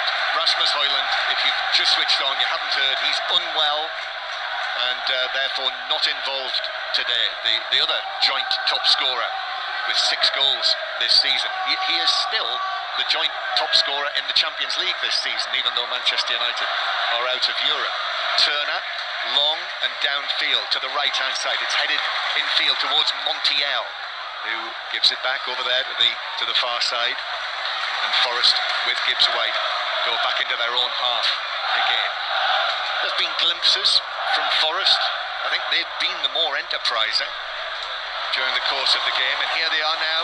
Long pass, Aina chests it down and he's off on a run against Wan-Bissaka. Wan-Bissaka goes down, Aina still into the box, pulls it across, but actually passed it straight into Evans, and it bounces to safety for Manchester United. Aina gets in such a good position. He gets around the wrong side of Wan-Bissaka, runs into the box so Wan-Bissaka can't touch him. Wan-Bissaka falls over, Aina gets himself to the byline, where the 6-yard line meets the byline. He looks up and once again he just picks out the wrong pass, or he doesn't pick out a pass, he just aimlessly puts the ball across the box, which Manchester United defend quite comfortably. Ball played through the middle to Chris Wood. Manchester United going to make another change. Wood plays it back to the halfway line. He's on the front cover of the match programme today, Chris Wood, after his hat-trick. Ball played downfield for Manchester United. Garnacho into the penalty area against Niakate on the left-hand side, but Niakate has defended that very well. And actually he's been helped out in there as well by Montiel. And and in the end Garnacho ends up on his backside, sitting on the ground inside the penalty area, and Forest win a goal kick when it was played off Gallo by Montiel. And here is the next change, and this is a surprise one. We weren't expecting this coming here today, and that's it from Anthony. Anthony is being withdrawn, and Erik ten Hag does come across. There's a brief handshake between the two of them. Well, you can hear the verdict from the Forest fans for Anthony. Scored here last season, but he's been peripheral again here today, and he's off. And Ahmed Diallo is on, who has not been involved at all this season. Was on loan at Sunderland last season, scored 14 goals actually for Sunderland last season, but he's had a knee injury. You know, a young man, 21 years old, of great promise, but has missed almost, the first half of the season with a knee injury. But he's on for Anthony. Well, there must have been a change before the game, because we've got the team sheets here that they give us in the press box before the game, and he's not even listed as a substitute. So that must have been something that Erik ten Hag changed before the game. But yeah, Anthony again, I mean, it's just another game without a goal, without an assist, without a contribution. He's very, very ineffective. I mean, you look at his impact on the game today. I don't know the statistics, but his touches, they must be so minimal. I mean, he's very, very ineffective in a Manchester United shirt.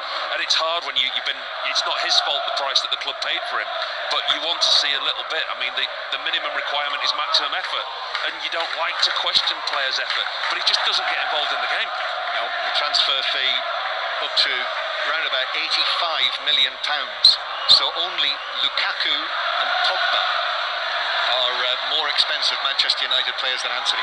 They come forward, and a shot from the edge of the penalty area from Darrow that hits the post. He got a lovely bend on that, arriving, the left back, hit the post. Forest survive. Wan-Bissaka plays it across the penalty area, but it bounces down, and suddenly Manchester United come much closer than at any point so far this afternoon to opening the scoring, and then McTominay dives in the centre circle on Gibbs White and concedes a free kick.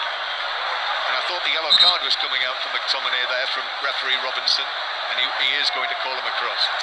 Well, what's an effort from Dalot there? I mean, I had to look twice at the replay because it was so Bruno Fernandes-esque. Down this right-hand side, Fernandes is involved in the build-up with Wan-Bissaka, finds himself on the corner of the box, looks up and he plays it diagonally across the box.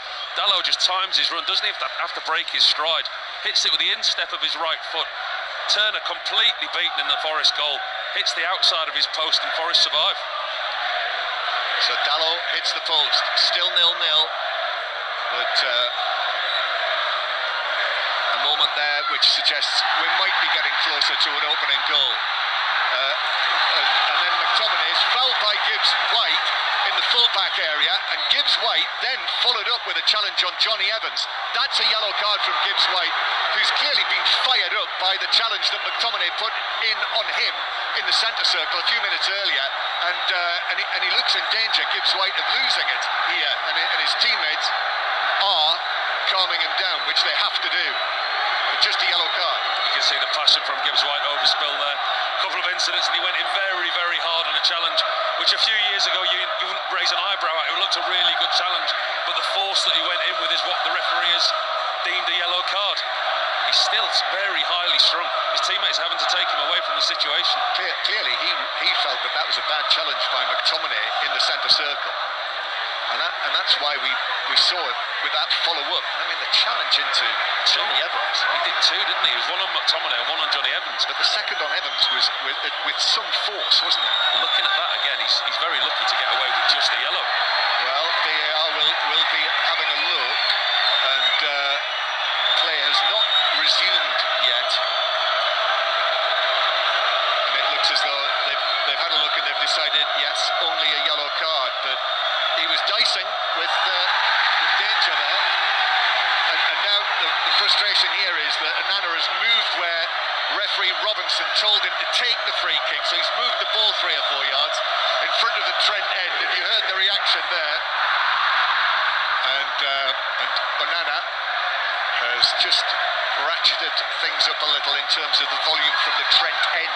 Ball played downfield for Chris Wood, who is challenged, and the ball breaks for Forest, and now Elanga runs away from Rashford and has from Varane, and has his heels clipped from Varane just outside the penalty area, and it's a free kick to Forest over towards the right side of the box.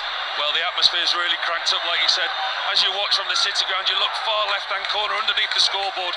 This is where all the incidents have happened. Morgan Gibbs-White, the incident there with Chris Wood, and then the foul that was given there when they got through Nottingham Forest and Varane tripped up Elanga. So the atmosphere in that corner is growing, it's building. Forest have got a really dangerous free kick. I think that's a yellow card as well for Varane for that challenge. Certainly the referee had the yellow card in his hand. Or it was Gallo. Gallo has been booked, so it was Diogo Gallo. And Varane as well, so that both of them. Varane was quite clinical. I mean, Elanga was away from him. Elanga was away from him. He was running into the corner of the box. Granted, he was running into bodies, but Varane took it upon himself just to clip his heels together. Well, it's an interesting one, this ball. Free kick, because Manchester United conceded both goals from set pieces, didn't they? Against Villa when they were 2-0 down on Boxing Day night. And still we're nowhere near the taking of this, because Garnacho and Diallo are both standing virtually in front of the ball, and referee Robinson's having to march them back and then put out the spray down the white line. So it's a free kick over towards the right. Gibbs-White and Danilo are there together. It's still 0-0. If this goes in, you'll know about it over the airwaves. Danilo waiting. Will be an in-swinging delivery from him with his left foot. I think more likely Gibbs-White. Again, the breeze, the wind is just getting up here. The referee blows his whistle, but Gibbs-White actually comes forward and is just going to move the ball marginally. Danilo runs over it. Gibbs-White delivers it. Excellent, excellent header away for Manchester United from McTominay.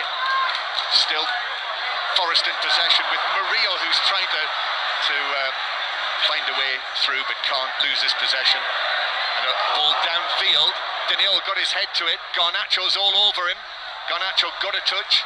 Now Diallo to Bruno Fernandes. Bruno Fernandes pass. Well, Rashford's run might well have been blocked by Murillo on the edge of the penalty area. The ball was way over their heads, and Rashford, after receiving the contact, went down and has taken a bang to the head, because referee Robinson has had a look at him and immediately called across the physio to come on and give him some treatment. There's a ball over the top that Marcus Rashford was chasing down, and I think it was him trying to initiate the contact because the ball was clearly out of his reach. He runs into the back of Murillo and he tries to initiate the contact, and in doing so he's hurt himself. He has rolled over onto his back, and he has been moving his arms. He was waving his arms, and so Rashford is going to receive some treatment here. Whether it is actually a leg injury. It's like his ankle, doesn't it? He's holding his ankle, his left ankle. We've not actually seen it again, have we? The incident. So the ball was way over their heads, and whether Murillo actually whether he twisted his ankle as he went to the ground. Kind of jars his left knee and ankle at the same time, doesn't he? It's certainly the left leg that the physio is treating, his knee and his ankle. But as he tries to initiate the contact, his studs just kind of get caught in the ground and he twists awkwardly. Well, he's not had much joy again, Marcus Rashford, playing through the middle in the absence of Højlund. So a period of treatment for him. It is Nottingham Forest 0, Manchester United 0. This is 5 Live BBC Sound. 606 is on the way with Robbie Savage and Chris Sutton. 08085909693. All of the information, the match reports for today's football will be on the football pages of the BBC Sport website. I notice Simon Stone, our colleague, is here, and Simon has been busy this week with more editions of the How to Buy a Football Club podcast, so you can listen to that on BBC Sounds, the continuing saga of the purchase of just over a quarter of the club by the Ineos Group. So Dave Brailsford is here again, sitting down in front of us. The highlights of all these matches on Match of the Day tonight on BBC One or any time on the iPlayer, and the Football Daily podcast in the morning. Rashford has received his treatment. He's now left the pitch, and play resumes with a Nottingham Forest free kick. So, was that a goal kick? Yes, it was. It was a goal kick.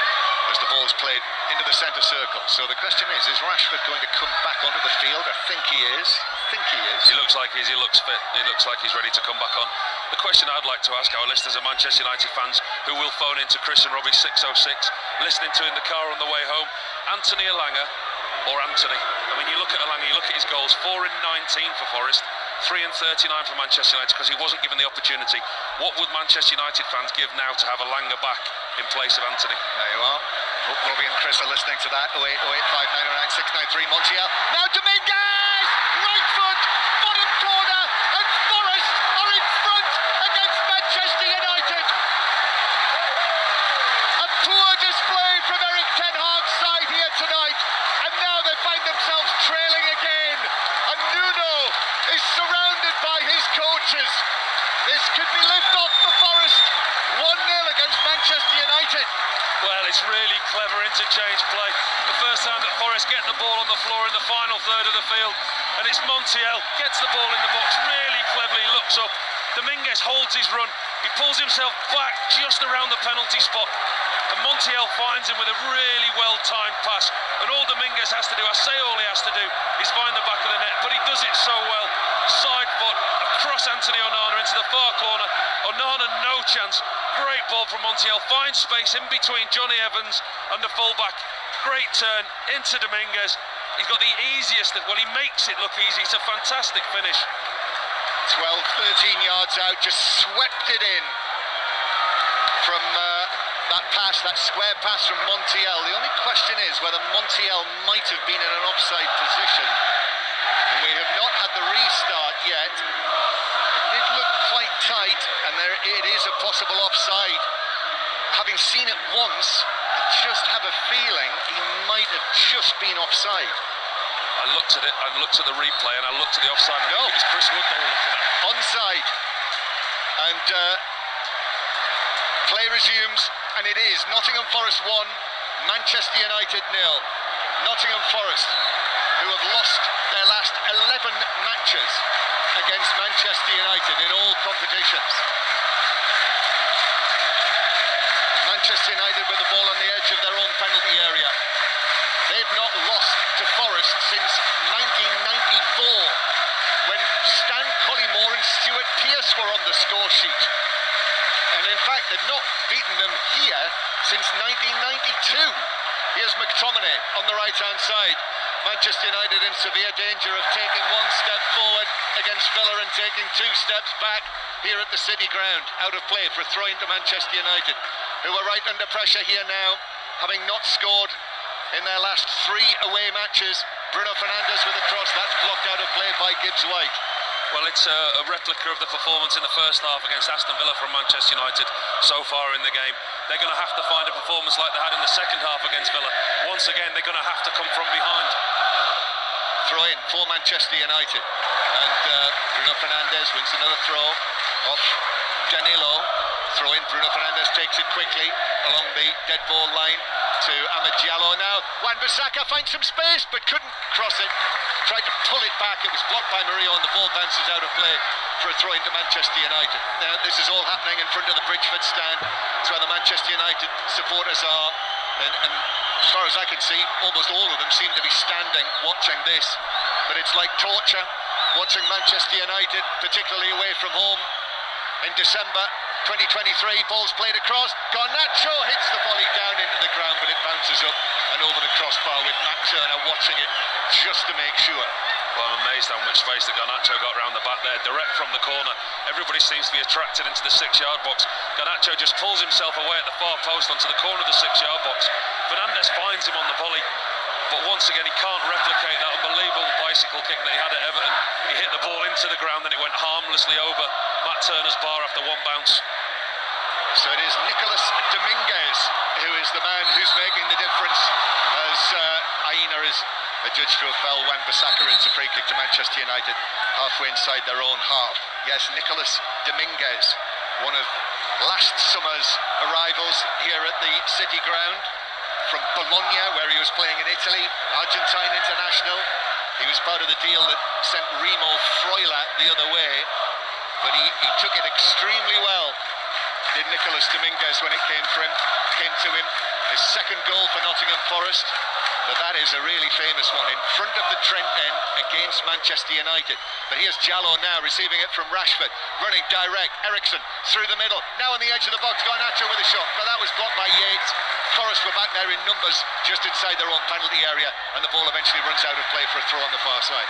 Really good defending by Forest, but once again they seem to be sitting deep. They've scored the goal and they've retreated. They've allowed Manchester United possession. The worrying thing from the Forest point of view, you don't want to sit deep at this stage of the game. Over half an hour left in the game. They want to stay high up the pitch, keep pressing Manchester United and keep playing forwards. Nottingham Forest 1, Manchester United 0. Manchester United looking at what would be their 14th defeat of the season in all competitions, and they're 9th in the Premier League. That would be 9th out of 9 defeats out of 20 matches. Garnacho is challenged by Yates, stays down. Manchester United, though, in the green, white and black, continue to attack with Diallo, who's definitely brought something to him on his first appearance of the season. The number 16, Diallo, back behind him to Varane, and then Wan-Bissaka down the line to Bruno Fernandes, who will do well to reach that, does get there, crosses it, but controlled by Danilo and cleared, and then played back in by Varane, a high ball that Turner comes and catches quite comfortably above Rashford's head.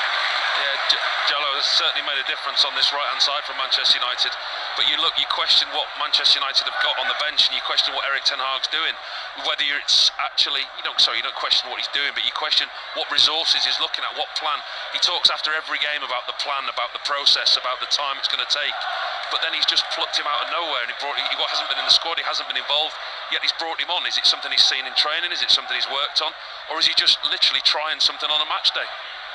Nottingham Forest 1-0 up, that goal in the 64th minute. And we now have 20 minutes to play, just 20 minutes to go here at the City Ground as Forest win a free kick on the far side. Another huge cheer goes up, and Forest will be in no hurry to take this after the foul on Alanga on the far side. It'll be a great night in Nottingham tonight if Manchester United are beaten in that vibrant city, formerly known as Snottingham from the early days, when a chieftain named Snot ruled this area. That was Friday's fact of the day, which I correctly picked out on Drive every Friday, 5:25. Don't miss it. It's Chris Warburton's question this week, but I was able to outwit him. Free kick for Nottingham on the right-hand side. One of the great English cities, I think, Nottingham. Great place to visit. Free kick on the right. Gibbs-White, high ball into the penalty area, headed away, comes to the edge of the box. Wan-Bissaka jumping for it as well.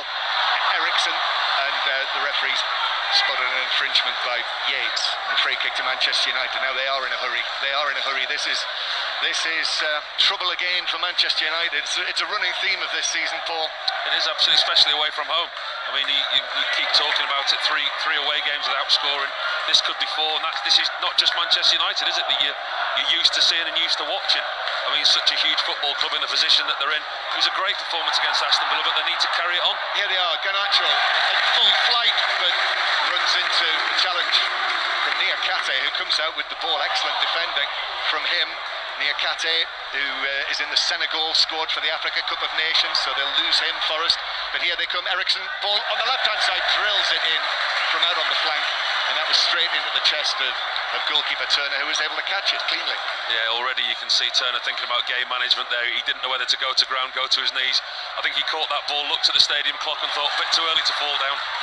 Aina now, Nottingham Forest thinking of perhaps a second goal. That would put them in dreamland. Played forward, but off Wan-Bissaka. Danilo beats Eriksson to it. He had no right there to win that ball, Danilo. Excellent, great hunger.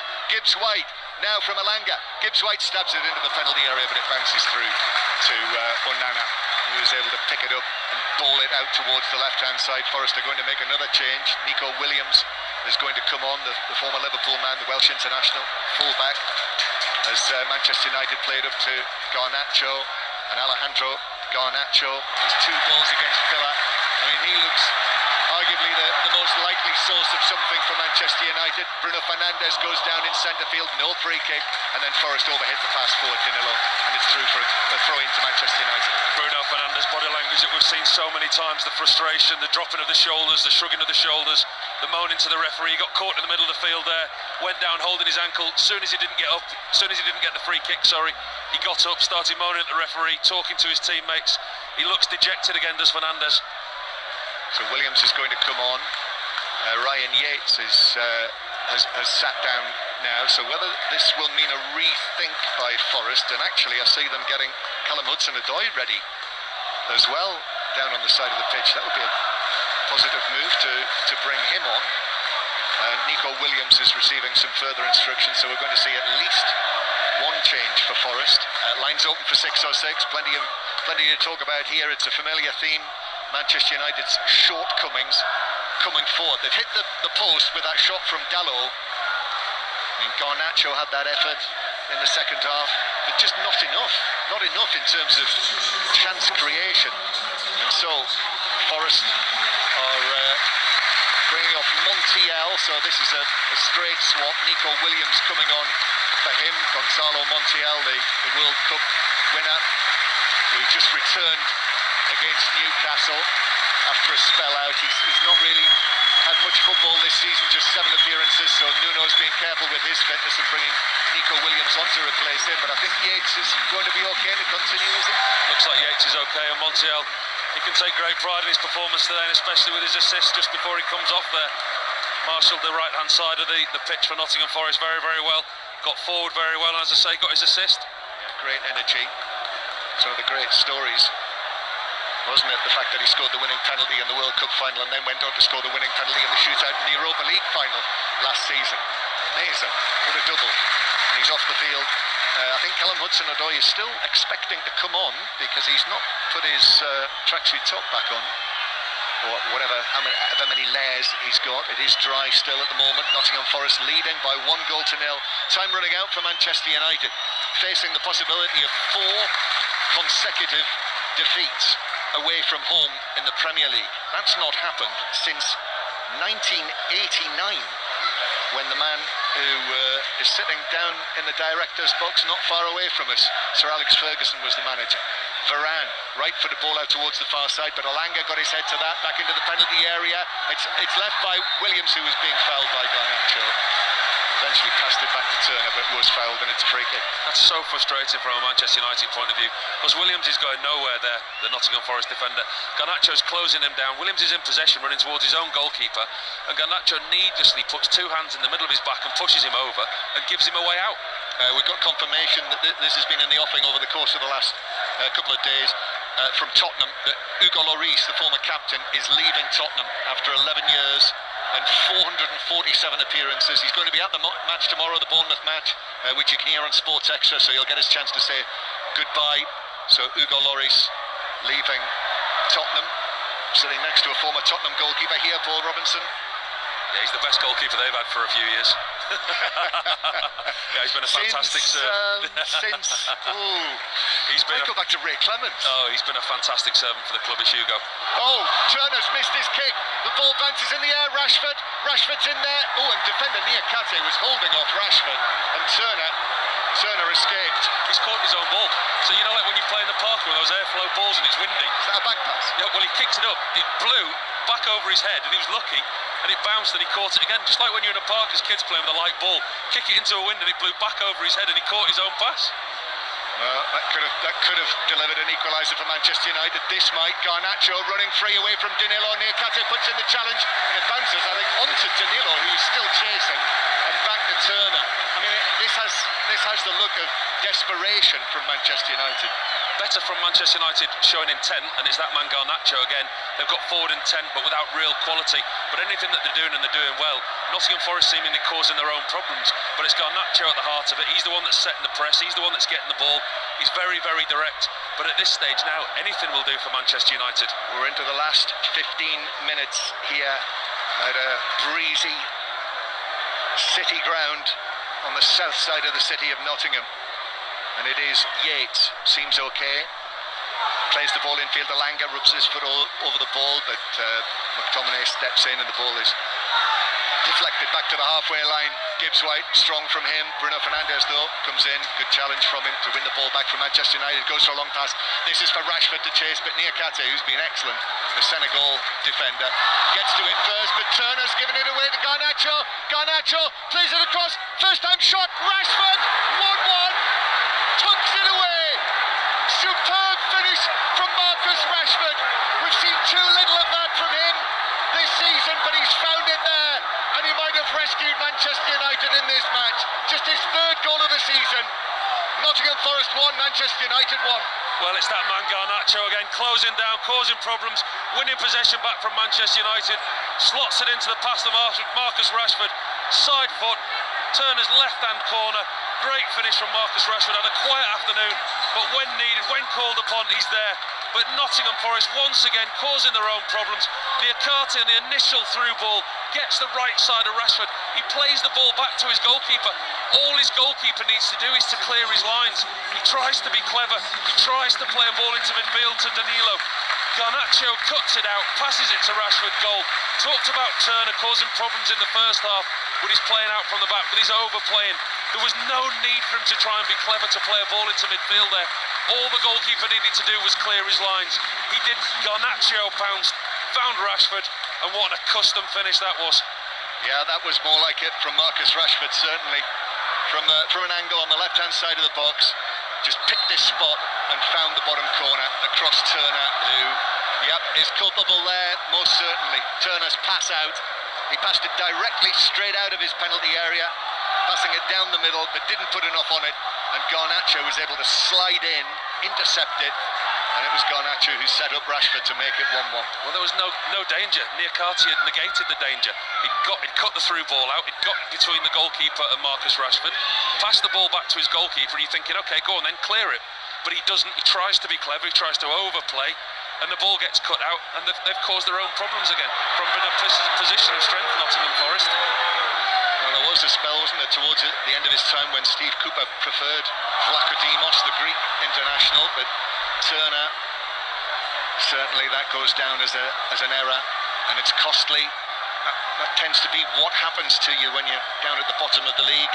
Forest just a couple of points above the relegation zone. You know, this would be such a big win for them had they been able to see it out. Might win yet, of course.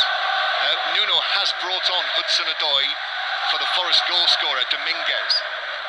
So Hudson-Odoi taking up his position here on the left-hand side, the England international. Here is Garnacho now flying into the penalty area, defenders back in there, and it's brought away in the end for Forest by Nico Williams, who clears it to the halfway line. Danilo now, centrally. Danilo manages under pressure from Rashford to work it, and here's Hudson-Odoi into the action for the first time. Hudson-Odoi, the former Chelsea man, bringing it forward, then giving it to his left, to Aina, another former Chelsea man. Hudson-Odoi in the overlap, left-footed cross, but there's no one there at the back post, although Dallo has miscontrolled that, and Gibbs-White was almost onto it, and Dallo, in the end, just had to lift it into the lower tier of the Brian Clough stand on the far side. I'm still irked by goalkeepers playing out too much, John, and overplaying. What they're taught on the training ground and what the manager asked them to do. They take the decision away from the goalkeeper sometimes. I mean, in the first half, we talked about Murillo's defending, I think it was, or was it Montiel on the right-hand side? He put it into Rosed and said, try and score from there. If Turner does that, Nottingham Forest are still 1-0 up. It was costly. And the goal from Rashford, making it 1-1. Lines open for 606 to talk to Robbie Savage and Chris Sutton. 08085 909 693. Forest long throw into the Manchester United box. Eriksson was able to head it away. Williams heads it back towards the edge of the United box, but United clear, and Bruno Fernandes downfield. Garnacho might have been offside. Garnacho against Niakate. Niakate does well, nimble defender he is. And then Garnacho rolls it back. Shot from Eriksson. Good save from Turner. Comes out to Diallo. Diallo's ball across the penalty area is behind everyone, whether in red or green. And actually has set Forest off on a counter-attack. And Yates carrying it over the halfway line. Gives it to Alanga. Chris Wood waiting in the middle. Alanga still on the ball. Spare from him. Gibbs-White. Oh, what a finish. 2-1 Forest. Tucked away beautifully. And Forest are back in front. And that's how to counter-attack. Forest 2, Manchester United 1. That's all come from the Nottingham Forest goalkeeper Turner, making a decent save, but he pushes it out and he pushes it into an area where it allows Yates to get possession. He strides into the Manchester United half. They're 4-on-4. He finds Alanga on the right-hand side who drives at the box, drives at the Manchester United back four. Morgan Gibbs-White is clever. He doesn't run into the box. Everyone else does. He holds his run. He holds outside the box. Alanga rolls it across the box to him, and with his instep, curls it into Onana's bottom left-hand corner. What a cultured finish from Morgan Gibbs-White.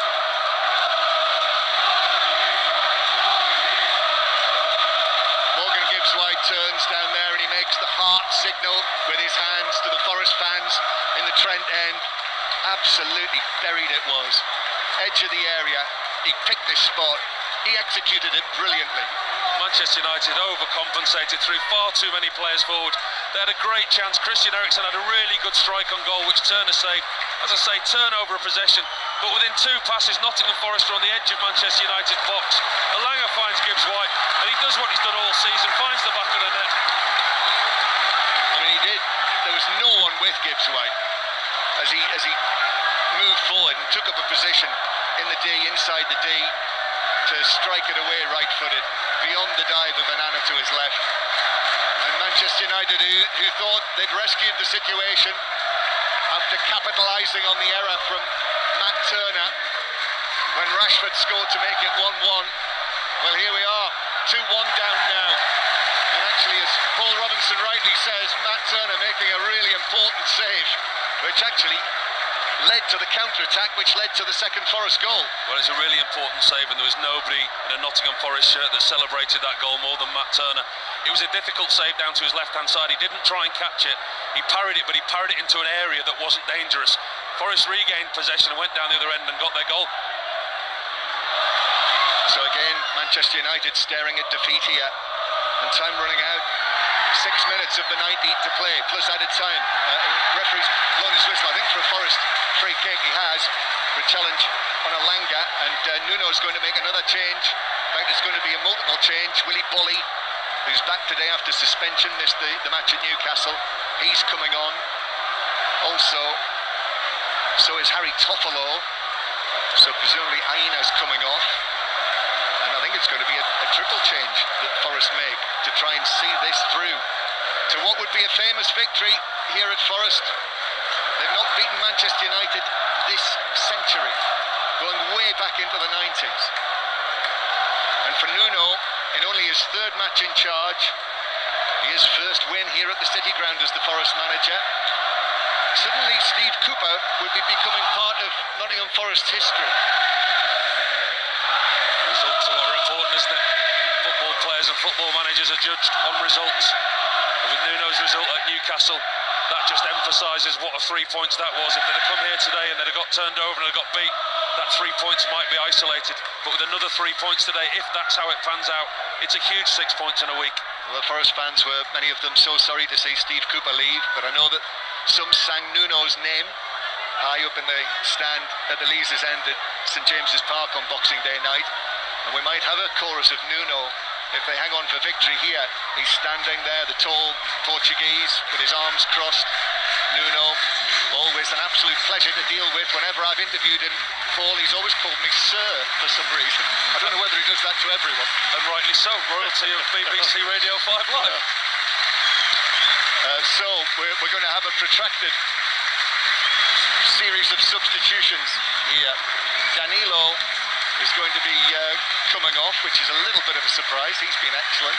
Mangala's going to come on to replace him in midfield. Oral Mangala, the Belgian international. And which central defender's coming off? Or is he going to go to 3 at the back? Yeah, that looks as though what he's doing. It's Anthony Elanga who's making way. So Willy Bolly coming on. So Nuno, who as has been widely said, looks his 3 at the back, and that's what he's going to do to try and preserve this victory, these 3 points for Nottingham Forest. So Anthony Elanga is being applauded off. He's decided to go off on the far side, which was admittedly the closest point to him, but it means that he's had a very good game against his former club. The Swedish international is now walking round behind the goal, walking in front of the Trent end, and he's encouraging those supporters. He's going to high-five. I think he's high-fiving some photographers there. But he's looking for supporters, and play gets back underway as Elanga makes his way around the pitch, and that's a foul by Mangala. First thing he's done into the game is upend Diallo. It's a free kick near the halfway line. Manchester United chasing the equaliser here. This could be a thrilling last 3 minutes plus added time. It really could, because Manchester United, they've got no alternative. They've got to go for it. No, and those 3 changes from Nuno, they're very, very defensive changes, almost to the point of we're going to try and hold Manchester United. We're going to see what they can do between now and the end of the game. In the 88th minute, there's going to be a lengthy time added on after this game. but they are going to be spending a lot of it defending Nottingham Forest. They are. Free kick taken short by Manchester United. Bruno Fernandes curls it in long into the penalty area. It bounces towards Garnacho, who chases after it, and that is given as a corner. Forest are furious about that. I mean, a number of players went up together. Referee Robinson has seen that coming off of a Nottingham Forest head, given as a corner to Manchester United. I mean, it's just the second corner Manchester United have had, but it is nevertheless a set piece, a chance for them. And I think it did come off Johnny Evans' head. It should have been a goal kick, but we've had a chance to see the replay here. So again, set piece, Manchester United trailing 2-1. The corner is fired in straight into the gloves of Turner, who's able to catch it and then fall to the ground. Yeah, Bruno Fernandes on the edge of the box. Christian Eriksen's put the corner into the box. He's just lifted it in, an easy catch for Turner. Bruno Fernandes is going mad at Christian Eriksen. See, Sergio Reguilon is waiting to come onto the field. We'll bring you the live interviews as well from down in the tunnel area here at the City Ground during the course of 606 as well. But lines are open, 08085 909 693 to join in with Robbie Savage and Chris Sutton once we wrap things up. Free kick given for a high foot against Varane, and here's the change. And it is Aaron Wan-Bissaka coming off. So this is, I think, the third change that has been made by Erik ten Hag.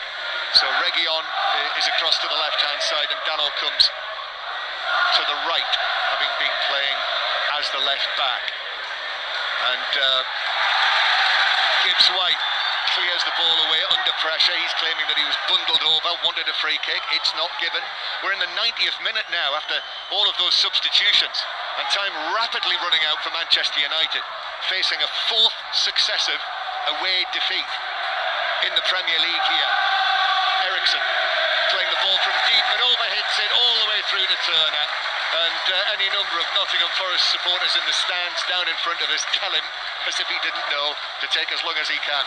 I'm still trying to work out Erik ten Hag's substitution there. I mean, he's brought Wan-Bissaka off, and he's brought Dalot over to the right-hand side and Reguilon over to the left-hand side. I was expecting Reguilon to go higher up, play an attacking position, but he hasn't. Well, it's 10 minutes of added time, which, even by current standards, feels like a lot. You never know what to expect here. But we haven't had any VAR checks that the referees had to go to the screen. Yes, we've had a number of substitutions, but 10 does seem excessive. Yeah, very shortish one, didn't we, to see if the first Nottingham Forest goal was onside, but it was. Dominguez and Gibbs White, the goal scorers for Forest. Marcus Rashford briefly brought it back to 1-1, but within, 5 minutes, Forest were back in front for that excellent finish from Morgan Gibbs White, his second goal of the season, first from open play.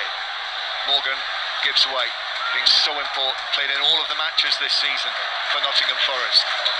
Garnacho now down the left, overhead, Reguilon chasing it, but there's no way he was going to catch that.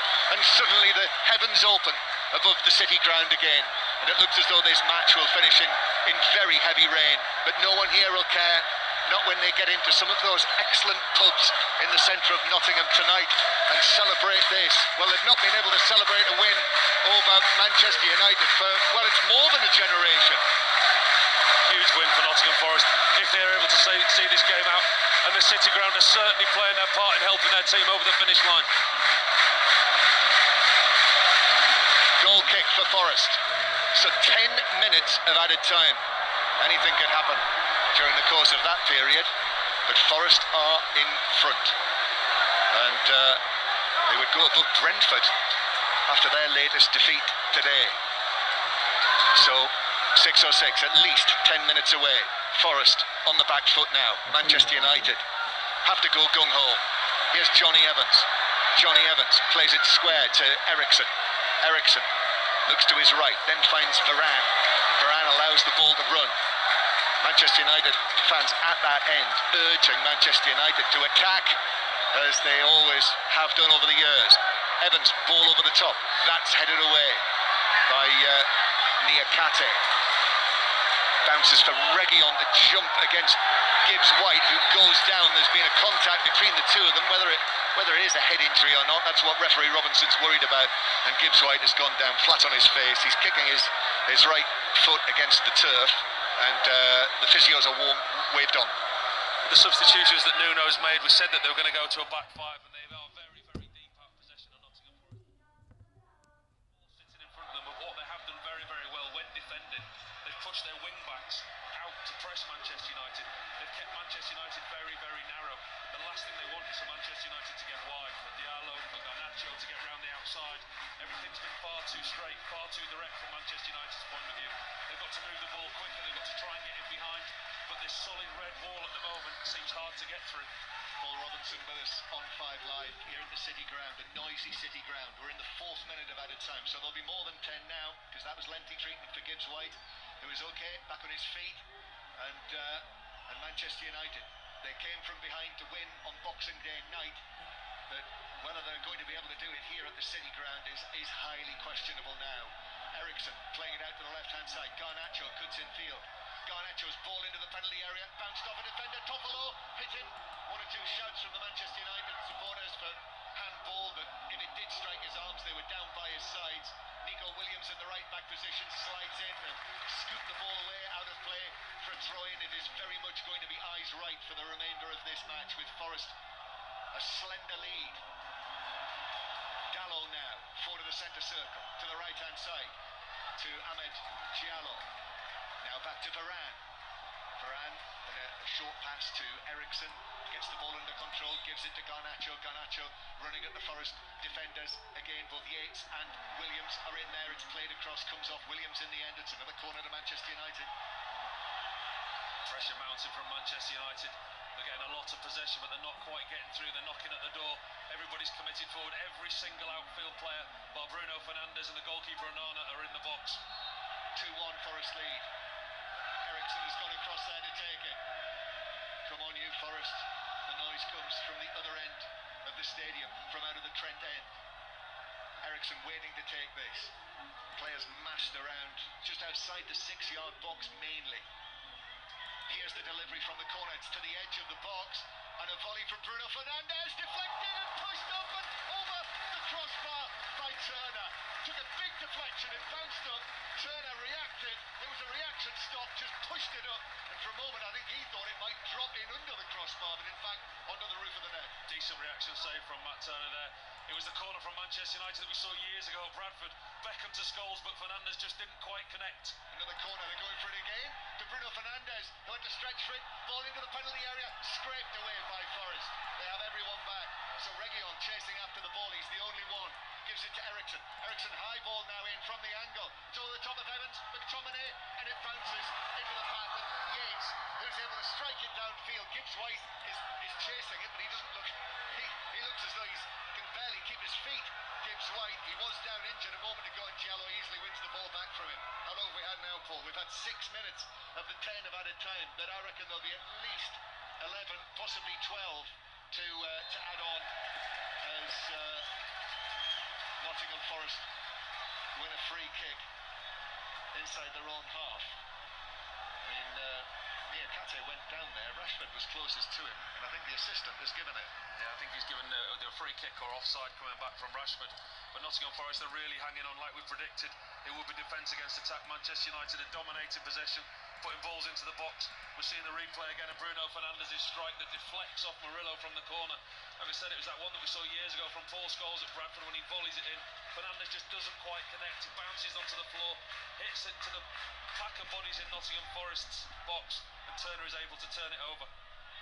2-1 Nottingham Forest lead. 5 Live from the BBC, 6:06 on the way to talk to Robbie Savage and Chris Sutton. Lines are open, give them a call. More Manchester United talk after this.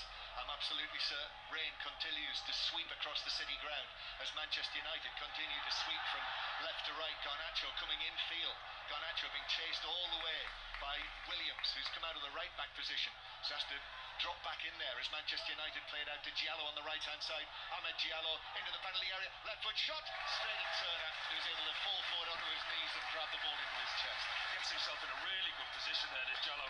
Cuts it in off this right hand side, gets it on his left foot, gets into the box where Toffolo can't touch him, opens up the whole goal, and then it's a really poor strike. You think he's going to go across Turner into the far side, he just curls it into the goalkeeper's chest harmlessly.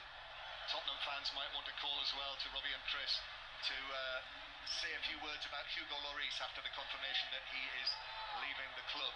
Here is Forrest with Hudson-Odoi, who's got the ball inside Manchester United territory, advances out of play, referee's not sure, neither is the assistant.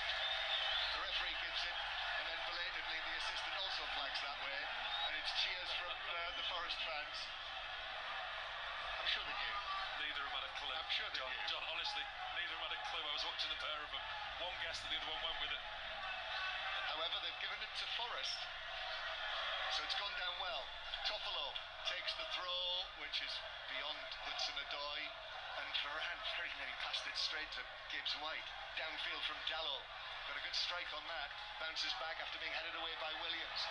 Now Reguilon passes it down the left wing to Garnacho, and Garnacho tries to round Williams, who's done well, has gone with him, he's beaten him brilliantly.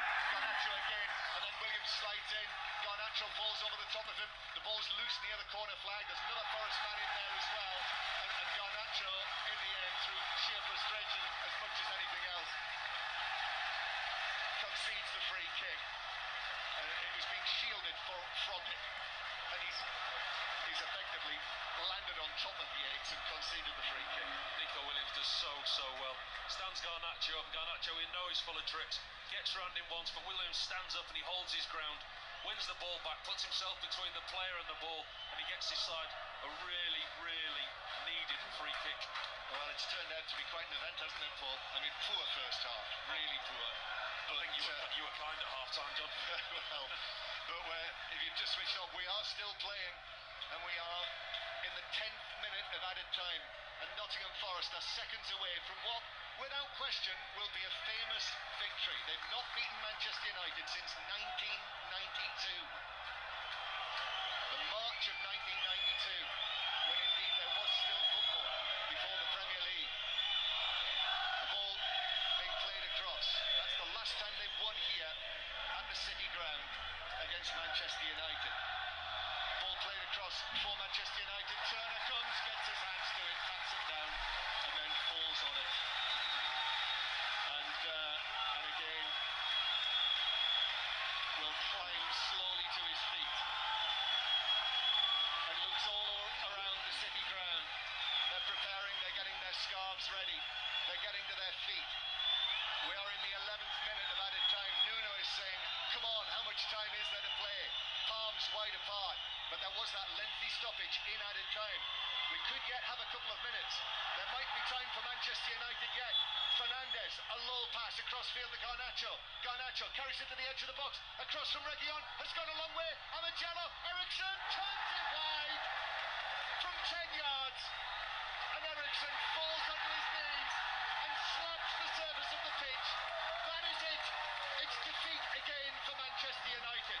For a fourth consecutive match away from home in the Premier League. And Erik ten Hag stands like a statue momentarily, just to try and take it all in.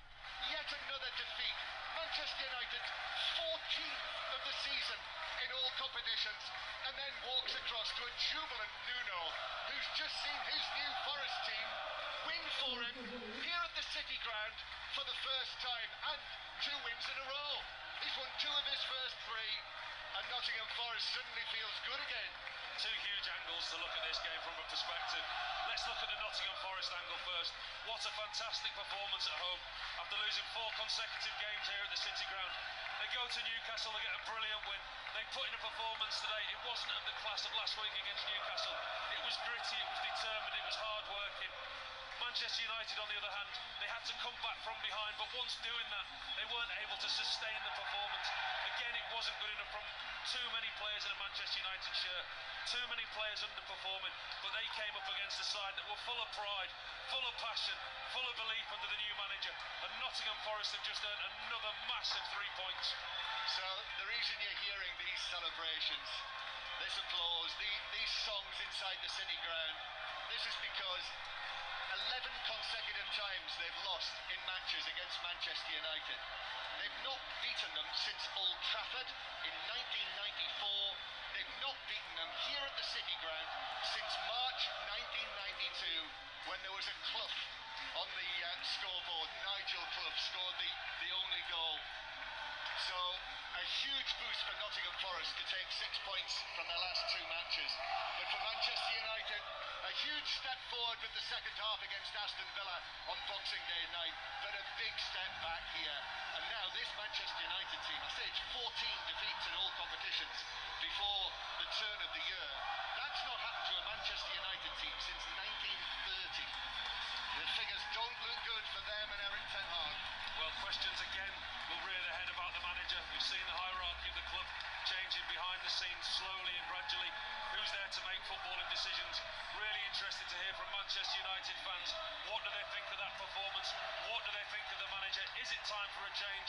Give Robbie and Chris a ring. The Manchester United players heads down as they walk off the pitch in the rain here.